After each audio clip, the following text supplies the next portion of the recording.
ఆనందతాండవం చేస్తున్నటువంటి శంకరుడి యొక్క స్వరూపం ఎలా ఉంటుంది అంటే చెప్పడం చాలా కష్టం. ఎందుచేత నేను ఈ మాట అంటున్నానో తెలుసా అండి? అది చూడడానికి నలుగురికి అధికారం ఉంది. ఇలా చేతులు కట్టుకు నిలబడి చూసేవాళ్ళు నలుగురే చూస్తారు. అమ్మవారి దగ్గర గెలుచుకున్నటువంటి ఆ స్థితి అయ్యవారిని తొందరగా మీకు ఆనుకూల్యం జరిగేటట్టు చేస్తుంది. అమ్మవారి దగ్గర చెడ్డ పేరు తెచ్చుకుని అయ్యగారి మనసు గెలుచుకోవడం చాలా కష్టం. కానీ ఆయన శంకరుడి దగ్గర ఉపాసన చేసి అన్నాడు, నేను నీకొక్కడికే నమస్కారం పెడతాను, నేను ఎప్పుడూ అమ్మవారికి నమస్కారం పెట్టను. ఇది నాకున్నటువంటి లక్షణం. నాకు ఆ ఆడవాళ్ళంటే ఇష్టం ఉండదు, నీ పెట్టను ఆడవాళ్ళకి దండం అన్నాడు. అమ్మవారికి కోపం వచ్చింది. ఏమిటండి మీరు ఆ వరం ఇవ్వడం? మీకు ఒక్కడికి దండం పెడతాడా, నాకు పెట్టడా? ఎలా పెడతాడో చూస్తానంది. ఏం చేస్తావన్నాడు. కూర్చోండి వెళ్ళి చేస్తాను, ఏం చేస్తాను అంది. వెళ్ళి కూర్చున్నాడు శంకరుడు. నాకు వరం ఉంది కదా అని ఆవిడ అర్ధనారీశ్వర తత్వంలో సగానికి వచ్చేసింది. ఇప్పుడు ప్రదక్షిణం చేసి నమస్కారం పెట్టి చూస్తాను. వామార్ధ భాగం నాది, కుడిపక్క ఆయింది. ఎలా ప్రదక్షిణ చేస్తావు చెయ్యండి. భృంగి చూశాడు. చూసి ఆయన వెంటనే ఒక తేనెటీగ అయిపోయి ఇలా తిరిగి వచ్చి శంకరుడి వెనక నుంచి ఖచ్చితంగా పార్వతీదేవి శరీరం ఎక్కడ ప్రారంభం అవుతుందో అక్కడ ఒక కన్నం పెట్టి అందులోంచి తిరిగాడు. మనకి పరమశివుని యొక్క స్వరూపము అనేక రకములైనటువంటి మూర్తులుగా గోచరిస్తూ ఉంటుంది. 64 మూర్తులున్నాయి. ఒక్క పరమశివుడికే ఆయన యొక్క తత్వమును తెలుసుకోవడానికి వీలుగా అయిన సాకారుడైనటువంటి మూర్తులు 64 మూర్తులు. ఈ 64 మూర్తుల గురించి శైవాగమాలు మాట్లాడుతూ ఉంటాయి. వీటి గురించి మీరు తెలుసుకుంటే శివతత్వాన్ని గురించినటువంటి ఎరుక బాగా కలుగుతుంది. కాబట్టి మనం భగవంతుని యొక్క ఆ స్వరూపములను అర్థం చేసుకునే ప్రయత్నం చెయ్యాలి. మీరు చూడండి, ఎక్కడా లేని విధంగా మనకి ఒకే ఒక భగవంతుని యొక్క స్వరూపమునందు అనేకమైనటువంటి ఆ మూర్తులు గోచరిస్తాయి. సాధారణంగా అలా గోచరించనిది ఎవరికి అంటే ఒక్క చతుర్ముఖ బ్రహ్మగారికి. చతుర్ముఖ బ్రహ్మగారు ఎప్పుడూ అలాగే ఉంటారు. శ్రీ మహావిష్ణువుకి ఎన్నో అవతారములు, ప్రతి అవతారము వెనక కారుణ్యముతో భక్తులను ఆదుకోవడం, లోకరక్షణ చేయడం ప్రధాన హేతువై ఉంటుంది. అలాగే శంకరుడు చేసినా కూడా లోకరక్షణ చేయడమే ప్రధాన హేతువుగా ఉంటుంది. మనం వెళ్ళి కొన్ని మూర్తులు మనకి కనపడుతూ ఉంటాయి. కొన్ని మూర్తులను గురించి మనకు అసలు తగినంత అవగాహన ఏర్పరచుకునే ప్రయత్నమే చెయ్యం. నాకు ఒక్కొక్కసారి దేవాలయాలకు వెళ్ళినప్పుడు ఒక్కొక్క మూర్తిని చూసి వాళ్ళు ఒకటికి ఒకటి అని భ్రమసి మాట్లాడుకుంటూ ఉంటారు. అప్పుడు చూస్తే అయ్యయ్యో పాపం వీళ్ళకి ఈ విషయం తెలిస్తే ఎంత సంతోషిస్తారో అనిపిస్తూ ఉంటుంది. అందుకని నాకు తెలుసున్నది ఏమైనా ఉంటే నేను నాతో వచ్చిన వాళ్ళకి చెప్పే ప్రయత్నం చేస్తూ ఉంటాను. అది ఒక అహంకారంతో, అదొక ఆనందం కోసం. కాబట్టి చూడండి, భగవంతుని యొక్క మూర్తులను మీరు కేవలముగా అది ఏదో అలా నిలబడింది అని మీరు ఆలోచన చేయడానికి వీలుండదు. దాని యందు ఒక గొప్ప తత్వము ఆవిష్కరింపబడుతుంది. దాంట్లోంచి మీరు తెలుసుకోవలసినటువంటి విషయం ఏదో ఉంటుంది. అటువంటి మూర్తి మీ కన్నుల యందు పడిందనుకోండి, పడినప్పుడు మీకు లోపల గోచరమయ్యేటటువంటి భావ సంపద చేత మీకు సంస్కారము కలుగుతుంది. మనుష్య జన్మ ఎత్తినందుకు ఎటువంటి జ్ఞానమును పొందాలో, ఎటువంటి భక్తిని పొందాలో ఆ మూర్తి దర్శనము చేత మీరు పొందగలరు.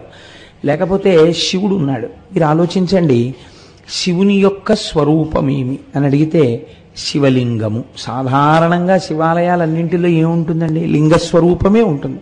ఆ లింగస్వరూపమేమి మనం మహాశివరాత్రికి ముందు విచారణ చేద్దాం, అప్పుడు మరింత ఔచిత్యముతో ఉంటుంది. కాబట్టి తప్ప సాధారణంగా శంకరుడికి ఎక్కడ కూడా సాకారమైనటువంటి మూర్తితో దేవాలయం ఉండదు. పార్వతీ పరమేశ్వరులు ఇద్దరు సాకారమూర్తులై కూర్చున్నటువంటి దేవాలయాలు మీకు కనపడవు. కానీ సాకారముగా పరమశివుడికి పార్వతీదేవికి మూర్తి ఉన్నదా లేదా? ఉన్నది. ఎన్ని ఉన్నాయంటే 64 మూర్తులున్నాయి. ఇందులో చాలా చిత్రాతి చిత్రమైనటువంటి మూర్తులు ఉంటాయి. కానీ శివతత్వరీత్యా శివుని యొక్క 64 మూర్తులను 2 భాగములు చేసింది శైవాగమం. అందులో ఒక భాగాన్ని ఏమంటారంటే ఘోరస్వరూపములు అంటారు. ఇవి సాధారణంగా శిక్షించడానికి వస్తాయి, ఇంకా బోధ చెయ్యడానికి వీల్లేదు. వీడికి ఒక దెబ్బ కొడితే తప్ప వీడు వినడన్నప్పుడు ఘోరస్వరూపంతో ఉంటుంది. రెండవ దాన్ని అఘోర రూపము అంటారు. అంటే అది మంగళప్రదంగా ఉంటుంది, చాలా గొప్పగా ఉంటుంది. రెండిటి వలన ప్రయోజనం ఏమి మీరు బాగా పట్టుకునే ప్రయత్నం చేయండి. తండ్రి పిల్లవాణ్ణి కొట్టాడు, ఏమిటి ప్రయోజనం? సంస్కరించడమే. తండ్రి పిల్లవాణ్ణి ఒక చాక్లెట్ కొనిపెట్టాడు, లేకపోతే వాడికి ఒక పుస్తకం కొనిపెట్టాడు, వాడిని ఒక మంచి స్కూల్లో జాయిన్ చేశాడు, ఏమిటి దాని ప్రయోజనం? ఆ పిల్లవాణ్ణి మంచి సంస్కారవంతుణ్ణి చేయడమే. కాబట్టి ఇప్పుడు పిల్లవాడిని మచ్చిక చేసుకున్నా, అనగా పిల్లవాణ్ణి ఎంతో ప్రేమతో చూసినా, పిల్లవాణ్ణి ఒక దెబ్బ కొట్టినా తండ్రి యొక్క హృదయంలో ఏముంది? ఆ పిల్లవాడి యొక్క అభ్యున్నతి ఉంది. అంతేకాని కేవలం కొట్టడము ఆయన యొక్క లక్షణం కాదు. కేవలం ప్రేమతో చూడడము, ఎంత పాడైపోతున్నా నా కొడుకండి లేక పుట్టాడు, వాడు ఎంత తప్పు పని చేస్తున్నా నేను వాడిని ముద్దుగానే చూస్తాను అనడము తండ్రితనం కాదు. తండ్రితనమునందు రెండు ఉంటాయి. అలాగే జగత పితరౌ వందే పార్వతీ పరమేశ్వరవు కనుక మీకు ఆ స్వరూపమునందు రెండు ఉంటాయి. ఒకటి ప్రేమతో లాలిస్తుంది, ఒకటి ఘోర రూపంతో ఉంటుంది. కాబట్టి ఘోర రూపము అఘోర రూపము అని రెండుగా విడుతుంది. ఘోర రూపం ఎప్పుడు వస్తుంది, అఘోర రూపం ఎప్పుడు వస్తుంది అన్నది మీరు గమనించవలసి ఉంటుంది. అఘోర రూపములు చాలా ప్రశాంతమైనటువంటి స్థితిలో ఉండి మీకు చాలా గొప్ప బోధ చేసేవై ఉంటాయి. అటువంటి మూర్తిని మీరు చూసినప్పుడు మీకు చాలా ఆనందం కలుగుతుంది. అలా మీకు సాధారణంగా ప్రపంచంలో ఎన్ని రకాలైనటువంటి విద్యలున్నాయో, ఎన్ని కళలున్నాయో, అంతమంది కూడా తమ తమ కళలను ప్రదర్శన ప్రారంభించేసే ముందు నమస్కరించవలసినటువంటి మూర్తి ఒకటి లోకంలో ఉంది. అది సాక్షాత్తుగా ఆనంద తాండవమూర్తి అంటారు. మనం నటరాజు అని పిలుస్తూ ఉంటాం, కానీ శైవాగమం ఏమని పిలుస్తుందంటే దాన్ని ఆనంద తాండవమూర్తి అంటుంది. అంటే ఆ తాండవం చేయడంలో గొప్ప రహస్యాలు కొన్ని ఉంటాయి. ఆ ఆనంద తాండవం చేసినటువంటి పరమశివుడు ఎవరున్నారో ఆయనలోంచే సమస్త శాస్త్రములు ఉద్భవించే, ఆయనలోంచే సమస్తమైన కళలు వచ్చాయి. ఒక్క శంకరుడు చేసినటువంటి తాండవంలోంచి 650 రకాలైనటువంటి నాట్యములు పుట్టాయి. 650 నాట్యాలలో ఇవాళ అన్ని రకాలైన నాట్యాలు చెప్పగలిగినటువంటి గురువులు లేరు. కాబట్టి బతికి బట్ట కట్టి శాస్త్రీయమైనటువంటి నాట్యముగా బ్రతికిన విన్ని అంటే ఇప్పటికీ కర్మభూమిలో 108 రకముల నాట్యములు బతికున్నాయంటారు పెద్దలు. మీరు వేరు వేరు సంప్రదాయములను వింటుంటారు. కూచిపూడి నాట్యమని, ఒడిస్సీ నాట్యమని, ఇలా రకరకాలుగా ఉంటాయి. భరతనాట్యమని, ఇవన్నీ ఎవరి దగ్గర నుంచి వచ్చాయి? అన్నీ ఆనంద తాండవమూర్తి అయిన శంకరుడి దగ్గర నుంచే వచ్చాయి. ఈ ఆనంద తాండవమూర్తి చాలా గమ్మత్తుగా ఉంటుంది. మీరు చూడండి, ఆనంద తాండవమూర్తి యొక్క చిత్రమును గీయడం లేదా నిలబెట్టడం చాలా కష్టము. నేను ఈ మాట ఎందుకంటున్నానో తెలుసా అండి? ఏమండి మీరు అలా అంటున్నారు కదా, మరి నటరాజస్వామిగా మేము తెల్లవారు లేస్తే నమస్కారం పెడుతున్నాం కదా అంటే నేనంటాను, ఎప్పుడైనా నేను ఇదే వేదిక మీద లేచి ఏమండి నేను మీకు కాసేపు శివతాండవం చూపిస్తాను అని నేను ఇక్కడ తాండవాన్ని అభినయం చేశాను అనుకోండి, ఒకవేళ నాకు అది కళాస్వరూపముగా వచ్చి నేను ఇక్కడ శివతాండవం చేశాను అనుకోండి, నేను ఏదో ఒక భంగిమలో ఆగాను తాండవం చేస్తూ. ఇప్పుడు నేను తాండవాన్ని ఆపానని మీరంటారా, తాండవం చేస్తున్నానని మీరంటారా? తాండవం ఆపారు అని మీరంటారు. కానీ ఒక్కొక్కసారి ఒక భంగిమ నుంచి ఇంకొక భంగిమలోనికి వెళ్ళడానికి మధ్యలో ఒక భంగిమని పట్టి నేను నిలబడవచ్చు. అప్పుడు మీరు తాండవం ఆపారనలేరు. ఒక స్థితి నుంచి వేరొక స్థితిలోకి వెడుతున్నటువంటి స్థితి అది. నేను ఏదో ఒక ముద్ర పట్టి అలా నిలబడ్డాను, నిలబడి వెంటనే మళ్ళీ ఇంకొక ముద్ర పట్టబోతున్నప్పుడు ఈ ముద్ర పట్టి నేను ఒక్క క్షణం అలా ఆగిందాంతో తాండవం అయిపోయిందని మీరు అనరు. వేరొక భంగిమని పట్టడానికి, వేరొక ముద్ర పట్టడానికి ఈ ముద్ర యొక్క చివరి స్థితి అవుతుంది. ఇది పట్టి విడిచి కొత్త ముద్ర పడతాను. ఇలా పట్టేటటువంటి ముద్రలన్నిటిలో మొత్తం నాట్యంలోంచి ఆనంద తాండవమూర్తి యొక్క సమస్త స్వరూపాన్ని, తత్వాన్ని ఆవిష్కరించగలిగినటువంటి ఒక మూర్తిని నిర్ణయించి మన పెద్దలు దాన్ని నిర్ణయం చేసి మనకిచ్చారు. ఇది ఋషులు మనకి చేసినటువంటి మహా గొప్ప ప్రయోజనం. ఇది మీరు ఇక్కడ దర్శనం చేసి ఆనంద తాండవమూర్తిని మీరు అసలు అలా గీయడం మీ చేత కాదు, మీరు చెయ్యలేరు ఆ పని. మొత్తం శివాగమాలన్నీ తెలిసినా, మొత్తం శివ సంబంధమైన జ్ఞానమే తెలిసినా, ఆనందతాండవం చేస్తున్నటువంటి శంకరుడి యొక్క స్వరూపం ఎలా ఉంటుంది అంటే చెప్పడం చాలా కష్టం. ఎందుచేత నేను ఈ మాట అంటున్నానో తెలుసా అండి? అది చూడడానికి నలుగురికి అధికారం ఉంది. ఇలా చేతులు కట్టుకు నిలబడి చూసేవాళ్ళు నలుగురే చూస్తారు. ఒక్కరు నందీశ్వరుడు చూస్తాడు, రెండవ వాడు భృంగి చూస్తాడు, మూడవ వారు పతంజలి చూస్తారు, నాలుగవ వారు వ్యాఘ్రపాదుడు చూస్తారు. వీరు నలుగురు మాత్రం ఆ తాండవమునందు వారికి పాల్గొనడం అన్నదేం ఉండదు. ఇంకా వీళ్ళు నలుగురు ప్రధానమైనటువంటి ప్రేక్షకులు. ఆ తాండవానికి ప్రేక్షకులన్న మాట అనడం కూడా చాలా కష్టం. ఎందుచేతనంటే సాధారణంగా తాండవంలో ఎక్కడైనా నృత్య కార్యక్రమం జరుగుతోంది అని మీరు అన్నారనుకోండి, ఈ నృత్యములకు సంబంధించినటువంటి పాట పాడేవాళ్ళు తెర ముందు ఉండరు, తెరకి ఒక పక్కకుంటారు. వాళ్ళు ఎవరు మధ్యలో వాయించారో, లేకపోతే ఎవరు పాట పాడారో, ఎవరు నట్టువాంగం వేశారో చెప్పాలంటే నాట్యం అంతా అయిపోయిన తర్వాత ఒకసారి వాళ్ళని పరిచయం చేస్తారు. కానీ ప్రధాన గౌరవం ఎవరికి వెడుతుందంటే దానికి అనుగుణంగా ఎవరు నాట్యం చేశారో వాళ్ళకే వెడుతుంది. అది గమ్మత్తు నాట్యంలో. మీరు చూడండి, శంకరుడు యొక్క తాండవంలో ఈ పాత్ర పరిచయాలు ఏముండవు. ఆ తాండవం అయిపోతే పాత్ర పరిచయం ఉంటుంది. తాండవం అయిపోతుందా? ఇది మీరు చాలా జాగ్రత్తగా గమనించాలి. ఆయన తాండవం అయిపోతే పాత్రల్ని తీసుకొచ్చి పరిచయం చేయొచ్చు. ఆయన తాండవమే అయిపోయింది అనుకోండి, పాత్ర పరిచయం చేయడానికి ఎవరు ఉండరు. ప్రేక్షకులుండరు, శ్రోతలుండరు, సహాయకారులుండరు, ఎవ్వరుండరు. ఆయన ఒక్కడే ఉంటాడు. ఆయన పరిచయం చేసుకోవడం ఉండదు. అప్పుడు ఆయన తనలో తాను రమిస్తూ నిలబడిపోతాడు. ఈ తాండవానికి ఎవరు సాక్షి అన్నారు? మహాప్రళయ సాక్షిణి, మహాతాండవ సాక్షిణి. ఈ తాండవం ఆ స్వరూపంలో ఏమిటో తెలుసా అండి? సమస్త లయకారకమై ఉంటుంది. అప్పుడు ఈ తాండవం ప్రదోష వేళలో జరుగుతూ ఉంటుంది. ప్రదోష వేళ అంటే మీకు నేను చెప్పాను, కాలము స్ఫుటముగా మార్పు చెందినటువంటి సమయము. ప్రదోష వేళలు మనం ఎన్ని చెప్తాం? 2 చెప్తాం సంధ్యలు. ఒకటి పూర్వ సంధ్య, 2 ఉత్తర సంధ్య. పూర్వ సంధ్య అంటే చీకటిపోయి పగలు రావడం, సూర్యోదయం అవ్వడం. ఉత్తర సంధ్య అంటే పగలు వెళ్ళిపోయి చీకటి పడుతూ ఉండడం. ఈ 2 సంధ్యలలోనూ మళ్ళీ ఏది గొప్పది అన్నారు? ఉత్తర సంధ్యే గొప్పది అన్నారు.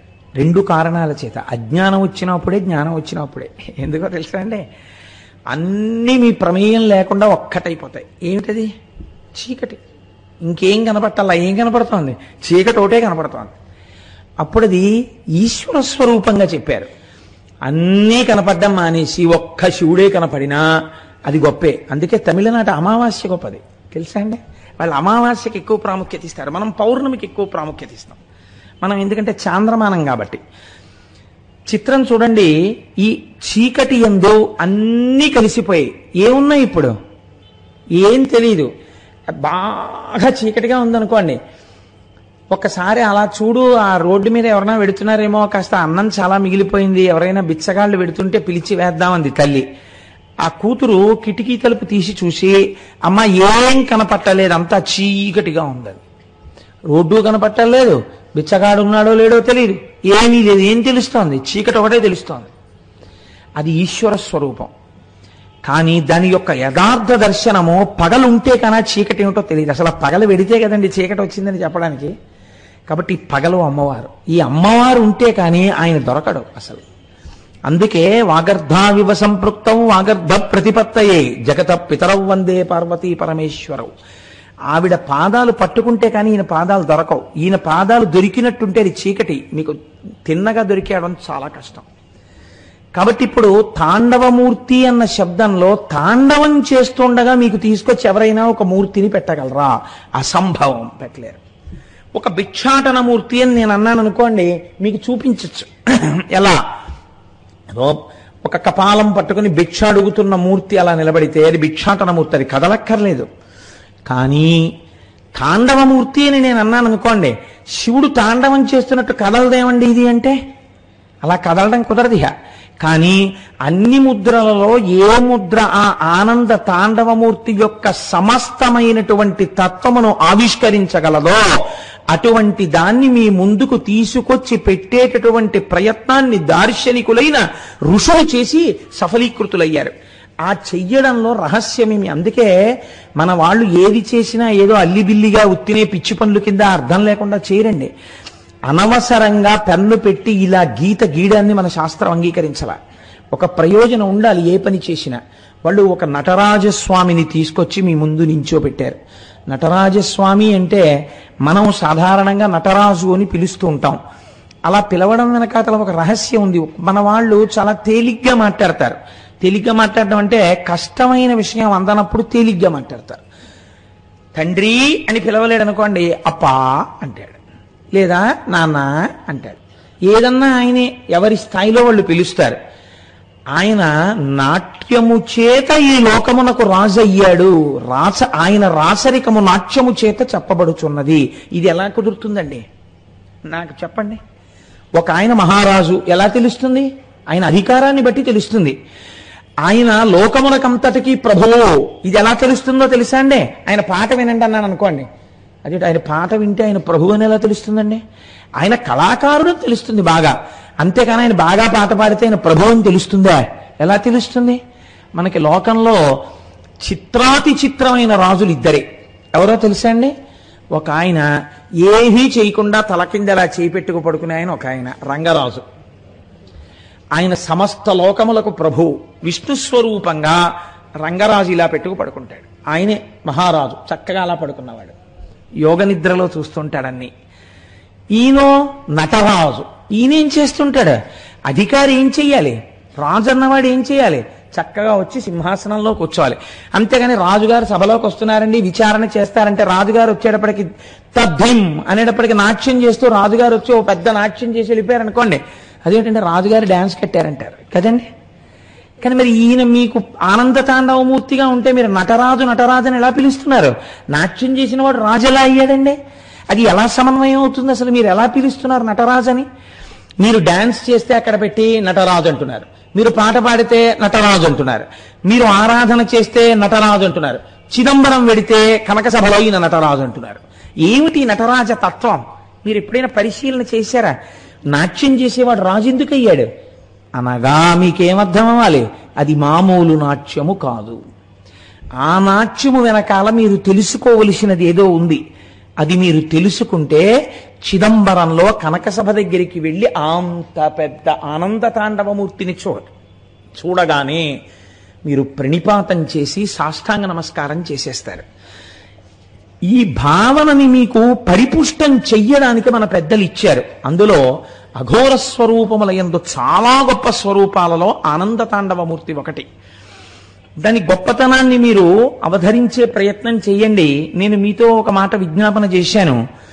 ఉన్నవాళ్లలో నందీశ్వరుడు ఒకడు. ఈయన అయ్యవారికి చాలా గొప్ప భక్తుడు. కానీ ఈయనకున్న గొప్పతనం ఏమిటంటే అమ్మవారిని అంతగానూ గౌరవిస్తాడు. కానీ ఎక్కువగా ఎక్కడ పడుకుంటాడు? అయ్యవారింటి ముందే పడుకుని ఉంటాడు. గభాలన ఎవరి కాలి గజ్జె చప్పుడు వింటే లేస్తాడు, అయ్యవారి కాలి గజ్జె చప్పుడు వింటే లేస్తాడు. ఈయనది ఇది స్వభావం. ఇంకొకరున్నారు భృంగి. సాధారణంగా విచిత్రం ఏమిటో తెలుసా అండి? లోకంలో ఒక పోకడు ఉంటుంది. ఇంటి ఇల్లాలి దగ్గర గౌరవం తెచ్చుకోనివాడు ఇంటి యజమాని యొక్క మంచితనాన్ని తెచ్చుకోవడం చాలా కష్టం. ఎందుకో తెలుసా అండి? అంటే మీకు అర్థం అవడం కోసం చెప్తున్నాను, నన్ను అన్యథా భావించకండి. మీరు మా ఇంటికి వచ్చి కాలింగ్ బెల్ కొట్టి కోటేశ్వరారు ఉన్నారా అండి అని అడిగారు అనుకోండి, లేరండి బయటికి వెళ్ళారు, మీరెవరు అని అడిగారు అనుకోండి, మీకు అనవసరం, మీకు ఏం చెప్తే తెలుస్తుంది? మాకు కోటేశ్వరారితో పని, ఆయన ఎప్పుడు వస్తారో మీరు చెప్పండి చాలు అన్నారు. నేను వారి భార్యనండి, మీకు ఏం కావాలో చెప్పండి, పోనీ మీ పేరు చెప్పండి, నేను వారు వచ్చినప్పుడు చెప్తాను అందనుకోండి. మీకు అనవసరం అమ్మా అవన్నీ, ఆయన ఎప్పుడు వస్తారో మీరు చెప్పండి చాలు అన్నారనుకోండి. నాకు తెలియదండి ఎప్పుడు వస్తాడో, ఆయన వెళ్ళిపోయిన వాడు మళ్ళీ ఆయన ఇష్టం వచ్చినప్పుడు వస్తుంటాడు, మీరు వెళ్ళి రావచ్చు అని తలిపేసేస్తుంది. తర్వాత ఏం చేస్తుంది? దానికి తెలుసు నేను గుళ్ళోకి వెళ్ళాను, పావు గంటలో వస్తాను, నేను తిరిగి వచ్చాను. ఎవరో ఒక ఆయన వచ్చాడు, వచ్చి మీరెవరండి అని నేను ఎంతో మర్యాదగా అడిగాను. మీకు అనవసరం, మీకేం తెలుసు, మా కోటేశ్వరారితో పని అన్నాడు. మీరు డేట్లు ఇచ్చినా, మీరు కానీ ఆయన్ని కూర్చోపెట్టి కాఫీ పట్రా అన్నా మరి టిఫిన్ మాడిపోతుందండి. కాబట్టి ఏమవుతుంది? కాసేపు ఆగా ఆయన వస్తే, ఇప్పుడు ఎవరొచ్చినా నేను ఎవరి వంక చూస్తాను? ఓసారి ఇలా చూస్తాను, చూస్తే అందనుకోండి ఏదీ గ్రాంట్ చెయ్యబడదు. కదండి. లౌకికంగా మీరు ఆలోచించండి, ఎందుకు గ్రాంట్ చేయబడదా? అదే వచ్చిన అంటే ఉదాహరణకి చెప్పానండో, పాపం దాన్ని ఇలాంటివి చేస్తున్నారంటారా మేడం గారు మీరని దాన్ని అడక్కండి మీరు. సభలో ఉంది కూడా లేనిపోని ఇబ్బంది నాకు. కాబట్టి మీరు అదే సత్యనారాయణ అసలు ఒప్పుకోడు, భృంగి సత్యనారాయణ నాకు. కాబట్టి అదే అమ్మ మీకు తెలిసి ఉంటుంది, ఒక పని చేయండి తల్లి, కోటేశ్వరరావు గారికి చెప్పినా మీకు చెప్పినా అభేదమ్మ దృష్టిలో. మీకు చెప్పింది వారికి చెప్పినట్టే. తల్లి ఒక చిన్న అవసరం మీద వచ్చాం, ఏదో ఉత్సవం చేస్తున్నాం, వాడికి ఏం చేతకపోయినా 4 మాటలు ధైర్యంగా మాట్లాడతాడని విన్నాం.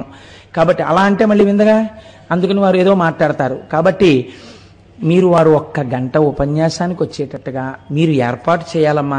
మిమ్మల్ని చూస్తే పార్వతీదేవిలా కనపడుతున్నారు తల్లి, మా కోరిక తీరుతుందని నమ్మకం వచ్చేసింది. కోటేశ్వరరావు గారే కనబడితే ఖాళీ లేదనేసిన గబుక్కుని, ఇవాళ మీరు కనపడడం మా అదృష్టం, మా పని అయిపోయినట్టేనమ్మా. మీ దగ్గర శుభవార్తకి మళ్ళీ నామినల్గా కోటేశ్వరాన్ని కలుస్తాం, పని అయిపోయినట్టే అని మీరు అని వెళ్ళిపోయారనుకోండి. ఏమండి పాపం ఆయన ఎవరో వచ్చారు, ఎక్కడో చూద్దురు 1 అరగంట అని. ఏమైంది? అమ్మవారి దగ్గర గెలుచుకున్నటువంటి ఆ స్థితి అయ్యవారిని తొందరగా మీకు ఆనుకూల్యం జరిగేటట్టు చేస్తుంది. అమ్మవారి దగ్గర చెడ్డ పేరు తెచ్చుకుని అయ్యగారి మనసు గెలుచుకోవడం చాలా కష్టం. కానీ పార్వతీ పరమేశ్వరుల కుటుంబం దీనికి భిన్నంగా ఉంటుంది. మీరు ఆలోచించండి ఎప్పుడైనా. అసలు ఆ శివతత్వమే గమ్మత్తండి. ఈయన ఇద్దరినీ ఎక్కించుకుంటాడు నందీశ్వరుడు, కానీ ఎప్పుడు ఎక్కడ కూర్చుంటాడంటే శివలింగానికి ఎదురుగుండా కూర్చుంటాడు ఇలా శివుణ్ణి చూస్తూ. ఎవరికి నువ్వు వాహనుడవు అన్నారనుకోండి, నేను శివవాహన అని అంటాడు. అంతగా మీరు రెట్టించారనుకోండి, అబ్బాయి ఇద్దరికి భేదమే ఉందంటాడు. అక్కడ వరకు మంచిదే. ఇంకా ఒక ఆయన ఉన్నాడు, ఈ ఆనంద తాండవం చూసేటటువంటి స్థాయి పొందిన వాళ్ళు. ఆయన భృంగి. ఈయన చాలా విచిత్రమైన వ్యక్తి. అసలు ఆయనకి ఆ పేరెందుకు వచ్చింది? ఆయన శంకరుడి దగ్గర ఉపాసన చేసి అన్నాడు, నేను నీకొక్కడికే నమస్కారం పెడతాను, నేను ఎప్పుడూ అమ్మవారికి నమస్కారం పెట్టను. ఇది నాకున్నటువంటి లక్షణం. నాకు ఆ ఆడవాళ్ళంటే ఇష్టం ఉండదు, నీ పెట్టను ఆడవాళ్ళకి దండం అన్నాడు. అంటే శంకరుడు అన్నాడు, అలా అంటే ఏమనాలండి? ఏమిటో లేనిపోని గొడవలు పెట్టేటట్టున్నావు, ఆ పిచ్చేమిటి? 2 కలిసే ఉంటాయి అనాలి. ఆయన అన్నాడు, ఆయన భోళా శంకరుడు, పోన్లే చాలా సంతోషం, నాకు దండం పెట్టాలనుకుంటున్నావు కదా పెట్టుకో అన్నాడు. అమ్మవారికి కోపం వచ్చింది. ఏమిటండి మీరు ఆ వరం ఇవ్వడం? మీకు ఒక్కడికి దండం పెడతాడా, నాకు పెట్టడా? ఎలా పెడతాడో చూస్తానంది. ఏం చేస్తావన్నాడు. కూర్చోండి వెళ్ళి చేస్తాను, ఏం చేస్తాను అంది. వెళ్ళి కూర్చున్నాడు శంకరుడు. నాకు వరం ఉంది కదా అన్నాడు. అర్ధనారీశ్వర తత్వంలో సగానికి వచ్చేసింది. ఇప్పుడు ప్రదక్షిణం చేసి నమస్కారం పెట్టి చూస్తాను. వామార్ధ భాగం నాది, కుడిపక్క ఆయింది. ఎలా ప్రదక్షిణ చేస్తావు చెయ్యంది. భృంగి చూశాడు. చూసి ఆయన వెంటనే ఒక తేనెటీగ అయిపోయి ఇలా తిరిగి వచ్చి శంకరుడి వెనక నుంచి ఖచ్చితంగా పార్వతీదేవి శరీరం ఎక్కడ ప్రారంభం అవుతుందో అక్కడ ఒక కన్నం పెట్టి అందులోంచి తిరిగాడు. ఆ కన్నంలోంచి ప్రదక్షిణం చేసి పార్వతీదేవిని వదిలేశాడు ఆయన. వదిలేస్తే అమ్మవారు అసలు ఎరుపు మరింత ఎరుపెక్కింది. కానీ శంకరుడు సముదాయించి అన్నాడు, అలా కోప్పడకు, ఇలా భక్తి ఉండి ఇలా ఉన్నటువంటి వాళ్ళకే పాఠం చెప్పాలి అని. తర్వాత ఏదో చాలా పెద్ద వ్యవహారం ఒకటి జరిగింది, ఓదార్చాడు. తర్వాత భృంగి ఇద్దరికీ భక్తుడయ్యాడు. ఈ భృంగి ఒకడు చూస్తూ ఉంటాడు ఈ తాండవాన్ని. నంది, భృంగి, తర్వాత పతంజలి. పతంజలి ఆదిశేషుని యొక్క అవతారం. నేను ఎక్కడో ఈ ఉపన్యాసాల్లోనే ప్రస్తావన చేసినట్టు గుర్తు. పతంజలి ఆదిశేషుడి అవతారం కాబట్టి తల పావుగా ఉంటుంది, తల మనుష్యుడిగా ఉంటుంది, మిగిలినటువంటి శరీరం పావుగా ఉంటుంది. వ్యాఘ్రపాదుడు తలకాయ మనుష్యుడిది ఉంటుంది, కింద పాదాలు అవి అన్నీ పెద్ద పులి ఉంటాయి. ఈ నలుగురు నిలబడి ఈ ఆనంద తాండవాన్ని చూస్తూ ఉంటారు. చూస్తున్నప్పుడు ఈ తాండవంలో ఎవరుంటారు? అందరూ ఉంటారు. 33 కోట్ల మంది దేవతలు అక్కడే ఉంటారు. ఉండి ఏం చేస్తారు? వాళ్ళు చూడ్డానికి పనికిరారు. వాళ్ళందరూ ఈ తాండవానికో పని చేస్తుంటారు. చతుర్ముఖ బ్రహ్మగారు, శ్రీ మహావిష్ణువు వీళ్ళు మధ్యలో వాయిస్తూ ఉంటారు. ఎవరికి తోచినటువంటి ఆ శబ్దాన్ని, ఎవరికి తోచినటువంటి అక్కడ వాయించవలసినటువంటి వాద్య విశేషాన్ని వాళ్ళు వాయిస్తూ ఉంటారు. ఇలా వాయిస్తుంటే ఒకసారి అన్నారట, ఒక చిన్న కనుగీటు ఎగిరిందిట. ఏమని? మేమందరం చక్కగా ఆ నాట్యం చూస్తూ, తబలాలు వాయిస్తూ, సన్నాయి ఊత్తూ, రకరకాలైనటువంటి ధ్వనులు చేస్తూ తాళాలు వేస్తూ అందులో మేము సహకరిస్తూ ఉంటాం, మీరు ఇలా నించుంటారన్నారట. అలా అంటే నందీశ్వరుడు ఊరుకున్నాడు, ఎందుకో భృంగి ఊరుకున్నారు, వ్యాఘ్రపాదుడు ఊరుకున్నాడు, ఆదిశేషుడు అంశ కదండి, పతంజలి ఊరుకోలేదు. ఆయన అన్నాడు, ఏమిటి మీ గొప్ప, మీరు ఇలా తాండవాన్ని చూశారో మైమరచిపోతారు, అటువంటి తాండవం శంకరుడి తాండవం అంటే. కాబట్టి ఇక్కడ మధ్యలో సరిగ్గా పడదు, పడకుండా వాద్యం తప్పిందో ఆయన ఊరుకోడు. కాబట్టి మీరు పూర్తిగా ఎప్పుడైనా అనుభవించారా ఈశ్వరుడి ఆనంద తాండవాన్ని? మీరు ఎప్పుడూ అనుభవించలేదు. మీరు ఇలా వాయిస్తూనో ఊత్తూనో ఏదో తాళం వేస్తూనో మీరున్నారు. నా అదృష్టం ఏమిటో తెలుసా, నేను కేవలం ఇలా చూడడం కాదు, మీరు వాయిస్తున్న వాటిని వింటుంటాను, చూడడం చూస్తుంటాను. రెండిటినీ రెండు ఇంద్రియాలతో చేయను, కన్ను చెవు కూడా నాకు పనిచేయక్కర్లా. పావుకి కంటి శక్తి చెవి శక్తి రెండిటిలో ఏదో ఒక ఇంద్రియంలోకి వచ్చేస్తుంది. కాబట్టి నేను కంటితోనే వింటూ కంటితోనే చూస్తూ ఆనంద తాండవాన్ని అనుభవిస్తాను. నేనంత గొప్పవాణ్ణి. నేను అనుభవించినట్టు మీరు ఎవరు అనుభవించారు ఆనంద తాండవం? మీరు అనుభవించలేరు అసలు. కాబట్టి నేనేదో తలకాయ మనుష్యుడు దీని పావు కింద శరీరం ఉందని కదా మీరు అనుకుంటున్నారు. మీకు చేతులతో ఏదో చేస్తున్నారు, ఏదో రకరకాల వాయిద్యాలు వేస్తున్నారని కదా గొప్పకపోతున్నారు. నాకు ఆ కాళ్ళు చేతులు లేకపోవచ్చు. కాళ్ళు చేతులు లేకపోయినా నేను పరమశివుడి యొక్క ఆనంద తాండవాన్ని ఎంత అనుభవించానో చెప్పడానికి కాళ్ళు చేతులు లేని శ్లోకాలు చెప్తానన్నాడు ఆయన. ఇదేమిటి కాళ్ళు చేతులు లేని శ్లోకాలు ఏమిటన్నారు? చేతులంటే పైకి ఉంటాయి కదండి, అందుకని ఔత్వం ఐత్వం ఇలాంటివన్నీ చేతులు. కాళ్ళంటే కిందకు ఉంటాయి పొడుగ్గా, అందుకని కింద వేసేటటువంటి ఒత్తులు దీర్ఘాలు, కింద వేసేటటువంటి ఒత్తులు, లేకపోతే ఇలా వేసేటటువంటి ఇంకొక అక్షరానికి సంబంధించినటువంటి దా కింద రా, అలాంటివి అవసరం ఎక్కువ లేకుండా నేను కాళ్ళు చేతులు లేని కవిత్వం చెప్తాను. శంకరుడు యొక్క తాండవం ఎలా ఉంటుందో నేను అనుభవించాను, మీరు చూడండి అన్నాడు. కాబట్టి చిత్రం ఏమిటంటే అసలు మీకు దీర్ఘం కనపడదు, అందులో ఒక్క దీర్ఘాక్షర ప్రయోగం లేకుండా ఆయన ఆనంద తాండవం మీద చేశారండి శ్లోకాలు. మీరు ఎప్పుడైనా ఆ అవకాశం వచ్చినప్పుడు ఒక్కసారి అనుభవించండి ఆ శ్లోకాల్ని. చిత్రం ఏమిటంటే ఆయన అనుభవం ఎటువంటిదంటే ఆయన ఆ శ్లోకాన్ని చదువుతున్నప్పుడు శివుడు యొక్క తాండవం ఆ శబ్దాల్లోకి వచ్చింది దీర్ఘాక్షరం లేకుండా.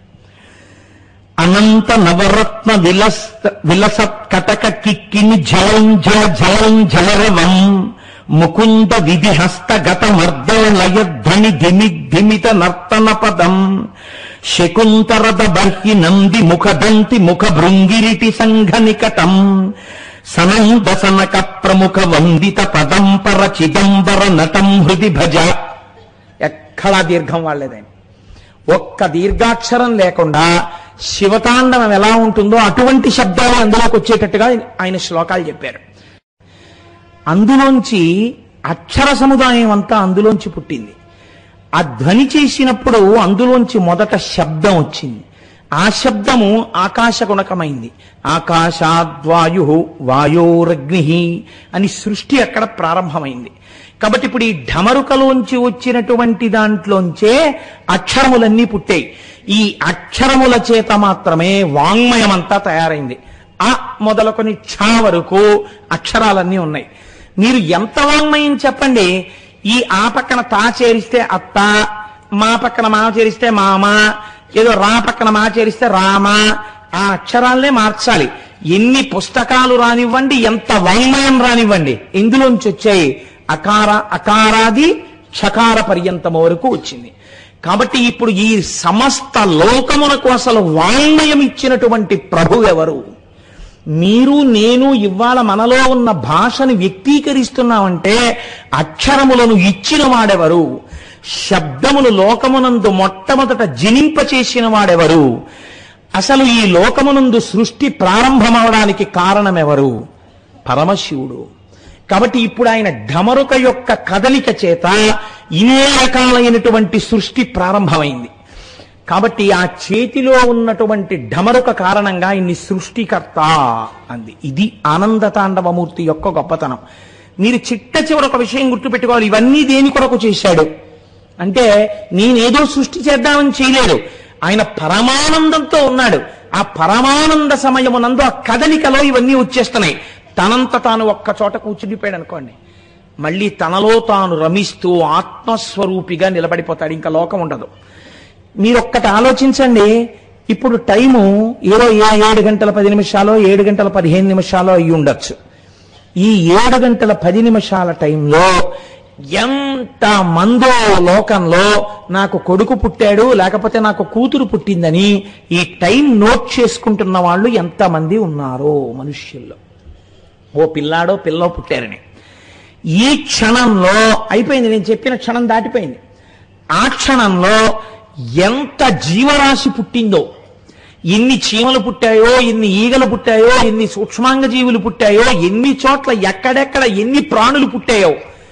ఈ కదలిక ఉందే, కదలిక అంటే సృష్టి కదలిక. కొత్తగా కొన్ని ప్రాణులు లోకంలోకి వచ్చాయి. ఈ లోకంలోకి కొత్తగా ప్రాణులు రావడం అనేటటువంటి ఈ సమస్త కదలికకి డమరుక సంకేతం. కాబట్టి ఇప్పుడు ఇవన్నీ జరుగుతున్నాయనడానికి కారణమేమి? ఆయన కదలిక, ఆయన సృష్టిస్తున్నాడు. ఆగిపోయి ఇలా కూర్చున్నాడా అంతే, అన్ని లయమైపోతాయి. కాబట్టి ఈశ్వరుడు యొక్క కదలికకి నర్తనమని పేరు. ఇది ఆనంద తాండవము. కాబట్టి సృష్టి జరుగుతుంటే మీకు అందులో ఏది కనపడుతుండాలి? ఈశ్వరుడికి ఢమరుక కనపడుతుండాలి. కాదు, ఇంకొక రహస్యం ఉంది. మీరు ఒక వాక్యాన్ని చెప్పేటప్పుడు ఆ వాక్యము పొందికగా ఉండాలి. పొందికగా లేని వాక్యం మాట్లాడారనుకోండి, ఈ క్షణమునందు ఈ లోకములో ఎంతో సృష్టి జరిగినది అని నేను చెప్పబోయి సృష్టి జరిగినటువంటి ఈ సమయమునందు లోకము అన్నాను అనుకోండి, మీకు ఇప్పుడు ఏమైనా అర్థమైందని చెప్పింది? అర్థం అవదు. వాక్యమునందు అవే మాటలు ఉండొచ్చు. ఈ మాటల్ని మీరు ఇటు మాటలు అటు, అటు మాటలు ఇటు వేశారనుకోండి, మీకు ఆ వాక్యం అర్థం కాదు. అర్థం కాక ఏంటంటారంటే, ఏం మాట్లాడుతున్నారు మీరు సరిగ్గా మాట్లాడండి అంటారు. మీకు విసుగు వస్తుంది వెంటనే 4 మాటలు అలా అన్నాక. అన్న తర్వాత మీరు మళ్ళీ వాక్యాన్ని కొంచెం సర్దారనుకోండి, ఏమిటా మాట్లాడడం, అదే మాట్లాడే తీరు, అలా మాట్లాడరు. ఈ క్షణమునందే లోకమునందు ఎంతో సృష్టి జరిగి ఉండను అనాలి. ఏమిటా జిగిబిగి వాక్యాలు, నీకు మాట్లాడడం రాదా అంటారు. మాట్లాడడమునందు పొందిక లేకపోతే మాటలుండి ప్రయోజనం ఎక్కడుంది నాకు చెప్పండి? ఎక్కడుంది ప్రయోజనం? అసలు మీకు లేదు. భావాలు అందవు. ఎంత ఫ్రీ టాక్ టైం ఇచ్చినా గంట సేపు అవతలవాడు మాట్లాడినా యువతలవాడికి వాడు ఏం మాట్లాడాడో అర్థం కాదు. కాబట్టి మాటలు ఒక్కటి ఉంటే సరిపోతుందా? సరిపోదు. మాటలను పొందికగా ఎలా పెట్టి వాక్యము చేత మీ భావమును అవతల వారికి తెలియచేయాలి అనే ప్రక్రియ కూడా మీకు నిర్దేశింపబడాలి. ఈ నిర్దేశింపబడడానికి హేతువునకే వ్యాకరణమని పేరు. ఈ వ్యాకరణము లేదనుకోండి, వాక్యములు పొందికగా పడ్డం చేత కాదు, అవతల వాళ్ళకి బాగా అర్థమయ్యేటట్టుగా వాక్య నిర్మాణము చేయగలిగినటువంటి ప్రతిభకు వ్యాకరణమని పేరు. అంతే వ్యాకరణం అంటే. ఇప్పుడు ఈ వ్యాకరణము దానికి ఉపకారి. ఈ వ్యాకరణం ఎక్కడి నుంచి వచ్చింది? ఆయన ఇలా కదిపినప్పుడు 14 మాహేశ్వర సూత్రములలోంచి సమస్త వ్యాకరణములు ఉద్భవించాయి. ఈ వ్యాకరణానికే పతంజలి మహాభాష్యం చేశారు. అందుకే వ్యాకరణం అన్నది చాలా గొప్పది కనుక పూర్వకాలంలో వ్యాకరణం ఉపనయనం జరగకపోతే వ్యాకరణం నేర్పేవారు కాదు. వ్యాకరణం నేర్పాలంటే ఎక్కడ పడితే అక్కడ కూర్చోపెట్టి వ్యాకరణం చెప్పేవారు కాదు. శివాలయంలో వ్యాకరణ మంటపము అని ఒక మంటపం ఉండేది. గురువుగారు స్నానం చేసి మడిబట్ట కట్టుకుని వ్యాకరణ మంటపంలోకి వచ్చి కూర్చునేవారు. శిష్యులందరూ స్నానం చేసి సంధ్యావందనం చేసుకుని వచ్చి కూర్చుంటే గురువుగారు అప్పుడు వ్యాకరణం చెప్పేవారు, లేకపోతే వ్యాకరణం చెప్పేవారు కాదు. కాబట్టి వ్యాకరణమును ఎంత గొప్పదిగా, వ్యాకరణం అనగా గ్రామర్, కాబట్టి ఎంత పవిత్రతనిచ్చిందో చూడండి మన దేశం. వాక్య నిర్మాణం అన్నది మనుష్యుడికి ఒక్కడికే ఉన్న లక్షణము కనుక ఎంత అందంగా అది నేర్చుకోవాలో, ఎంత పవిత్రమైన ఈశ్వర విభూతిగా దాన్ని తెలుసుకోవాలో, అది తెలుసుకున్నవాడు ఈశ్వర విభూతి చేత నేను తరించిపోయానని ఎంత ఋషితుల్యమైన జీవితాన్ని గడపవలసి ఉంటుందో మనకు ఆ వ్యాకరణం నేర్పింది.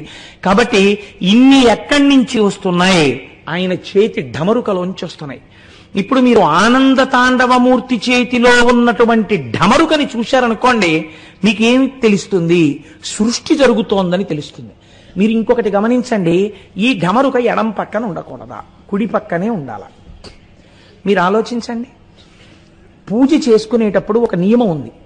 ఏమా నియమం అంటే, గృహస్థుకి పూజ చేసేటప్పుడు వాడబడేటటువంటి సమస్త పదార్థములు కుడి చేతి పక్కనే ఉండాలి. అవి కూడా ఎలా ఉండాలంటే, పెద్ద పెద్ద పీఠాధిపతులు, గురువులు ఇటువంటి వాళ్ళు చేస్తే శిష్యులకి తెలియాలి గురువుగారు చేసే పూజ. ఏ మంత్రం తర్వాత ఏ మంత్రం వస్తుందో ఆ మంత్రానికి గురువుగారు ఏ ఉపచారం చేస్తారో శిష్యులకు తెలుసు. కాబట్టి వరస క్రమంలో అందించేస్తారు వాటిని. అలా అందిస్తారు. తానే పూజ చేస్తుంటే ఏ పదార్థము తర్వాత ఏ పదార్థము వాడుకుంటాడో ఆ అమరికలో కుడి చేతి పక్కన పదార్థాలన్నీ ఉండాలి. తను అభిషేకం ప్రారంభం చేశాడనుకోండి, ఒక్క నమక చమకాలు చెప్తూ దాని మీద మనస్సుండిపోయి నమస్తే రుద్రమంజవ ఉతోత ఇషవే నమః, నమస్తే అస్తు ధన్వనే బాహుభ్యాముతతే నమః అని తను చక్కగా రుద్రం చెప్తుంటే చెయ్యి ఇలా పెట్టేటప్పటికే పాలు రావాలి. పాలతో అభిషేకం చేసేస్తే అక్కడ పెట్టగానే మళ్ళీ శుద్ధ జలపాత్ర, అందులో గ్లాస్ ఇలా ముంచి తీసి జలపాత్రలోంచి చేసేయాలి. మళ్ళీ దాన్ని అటు పక్కన పెట్టేసి మళ్ళీ దాని వెనకాతల తర్వాత చేయవలసిన పదార్థం సిద్ధంగా ఉండాలి. ఇవన్నీ కుడి చేతి పక్క నుంచి తీయవలసినట్టుగా ఉండాలి. ఓ కర్పూర హారతికి కర్పూరం కాని ఏదైతే మీకు జీవితంలో పవిత్రతని, ఉద్ధరణని, ఆనందాన్ని, సుఖాన్ని కలిగిస్తుందని నమ్మకంతో మీరు ప్రారంభం చేస్తున్నారో అది మంగళ కార్యము కనుక మీరు కుడి చేతి వైపు పెట్టి కుడి చేతితో తీసి ప్రారంభం చేస్తారు. అందుకే మన వాళ్ళు చూడండి, ఎడం చేత్తో ఏదైనా ఇస్తే దూష్యం అంటారు.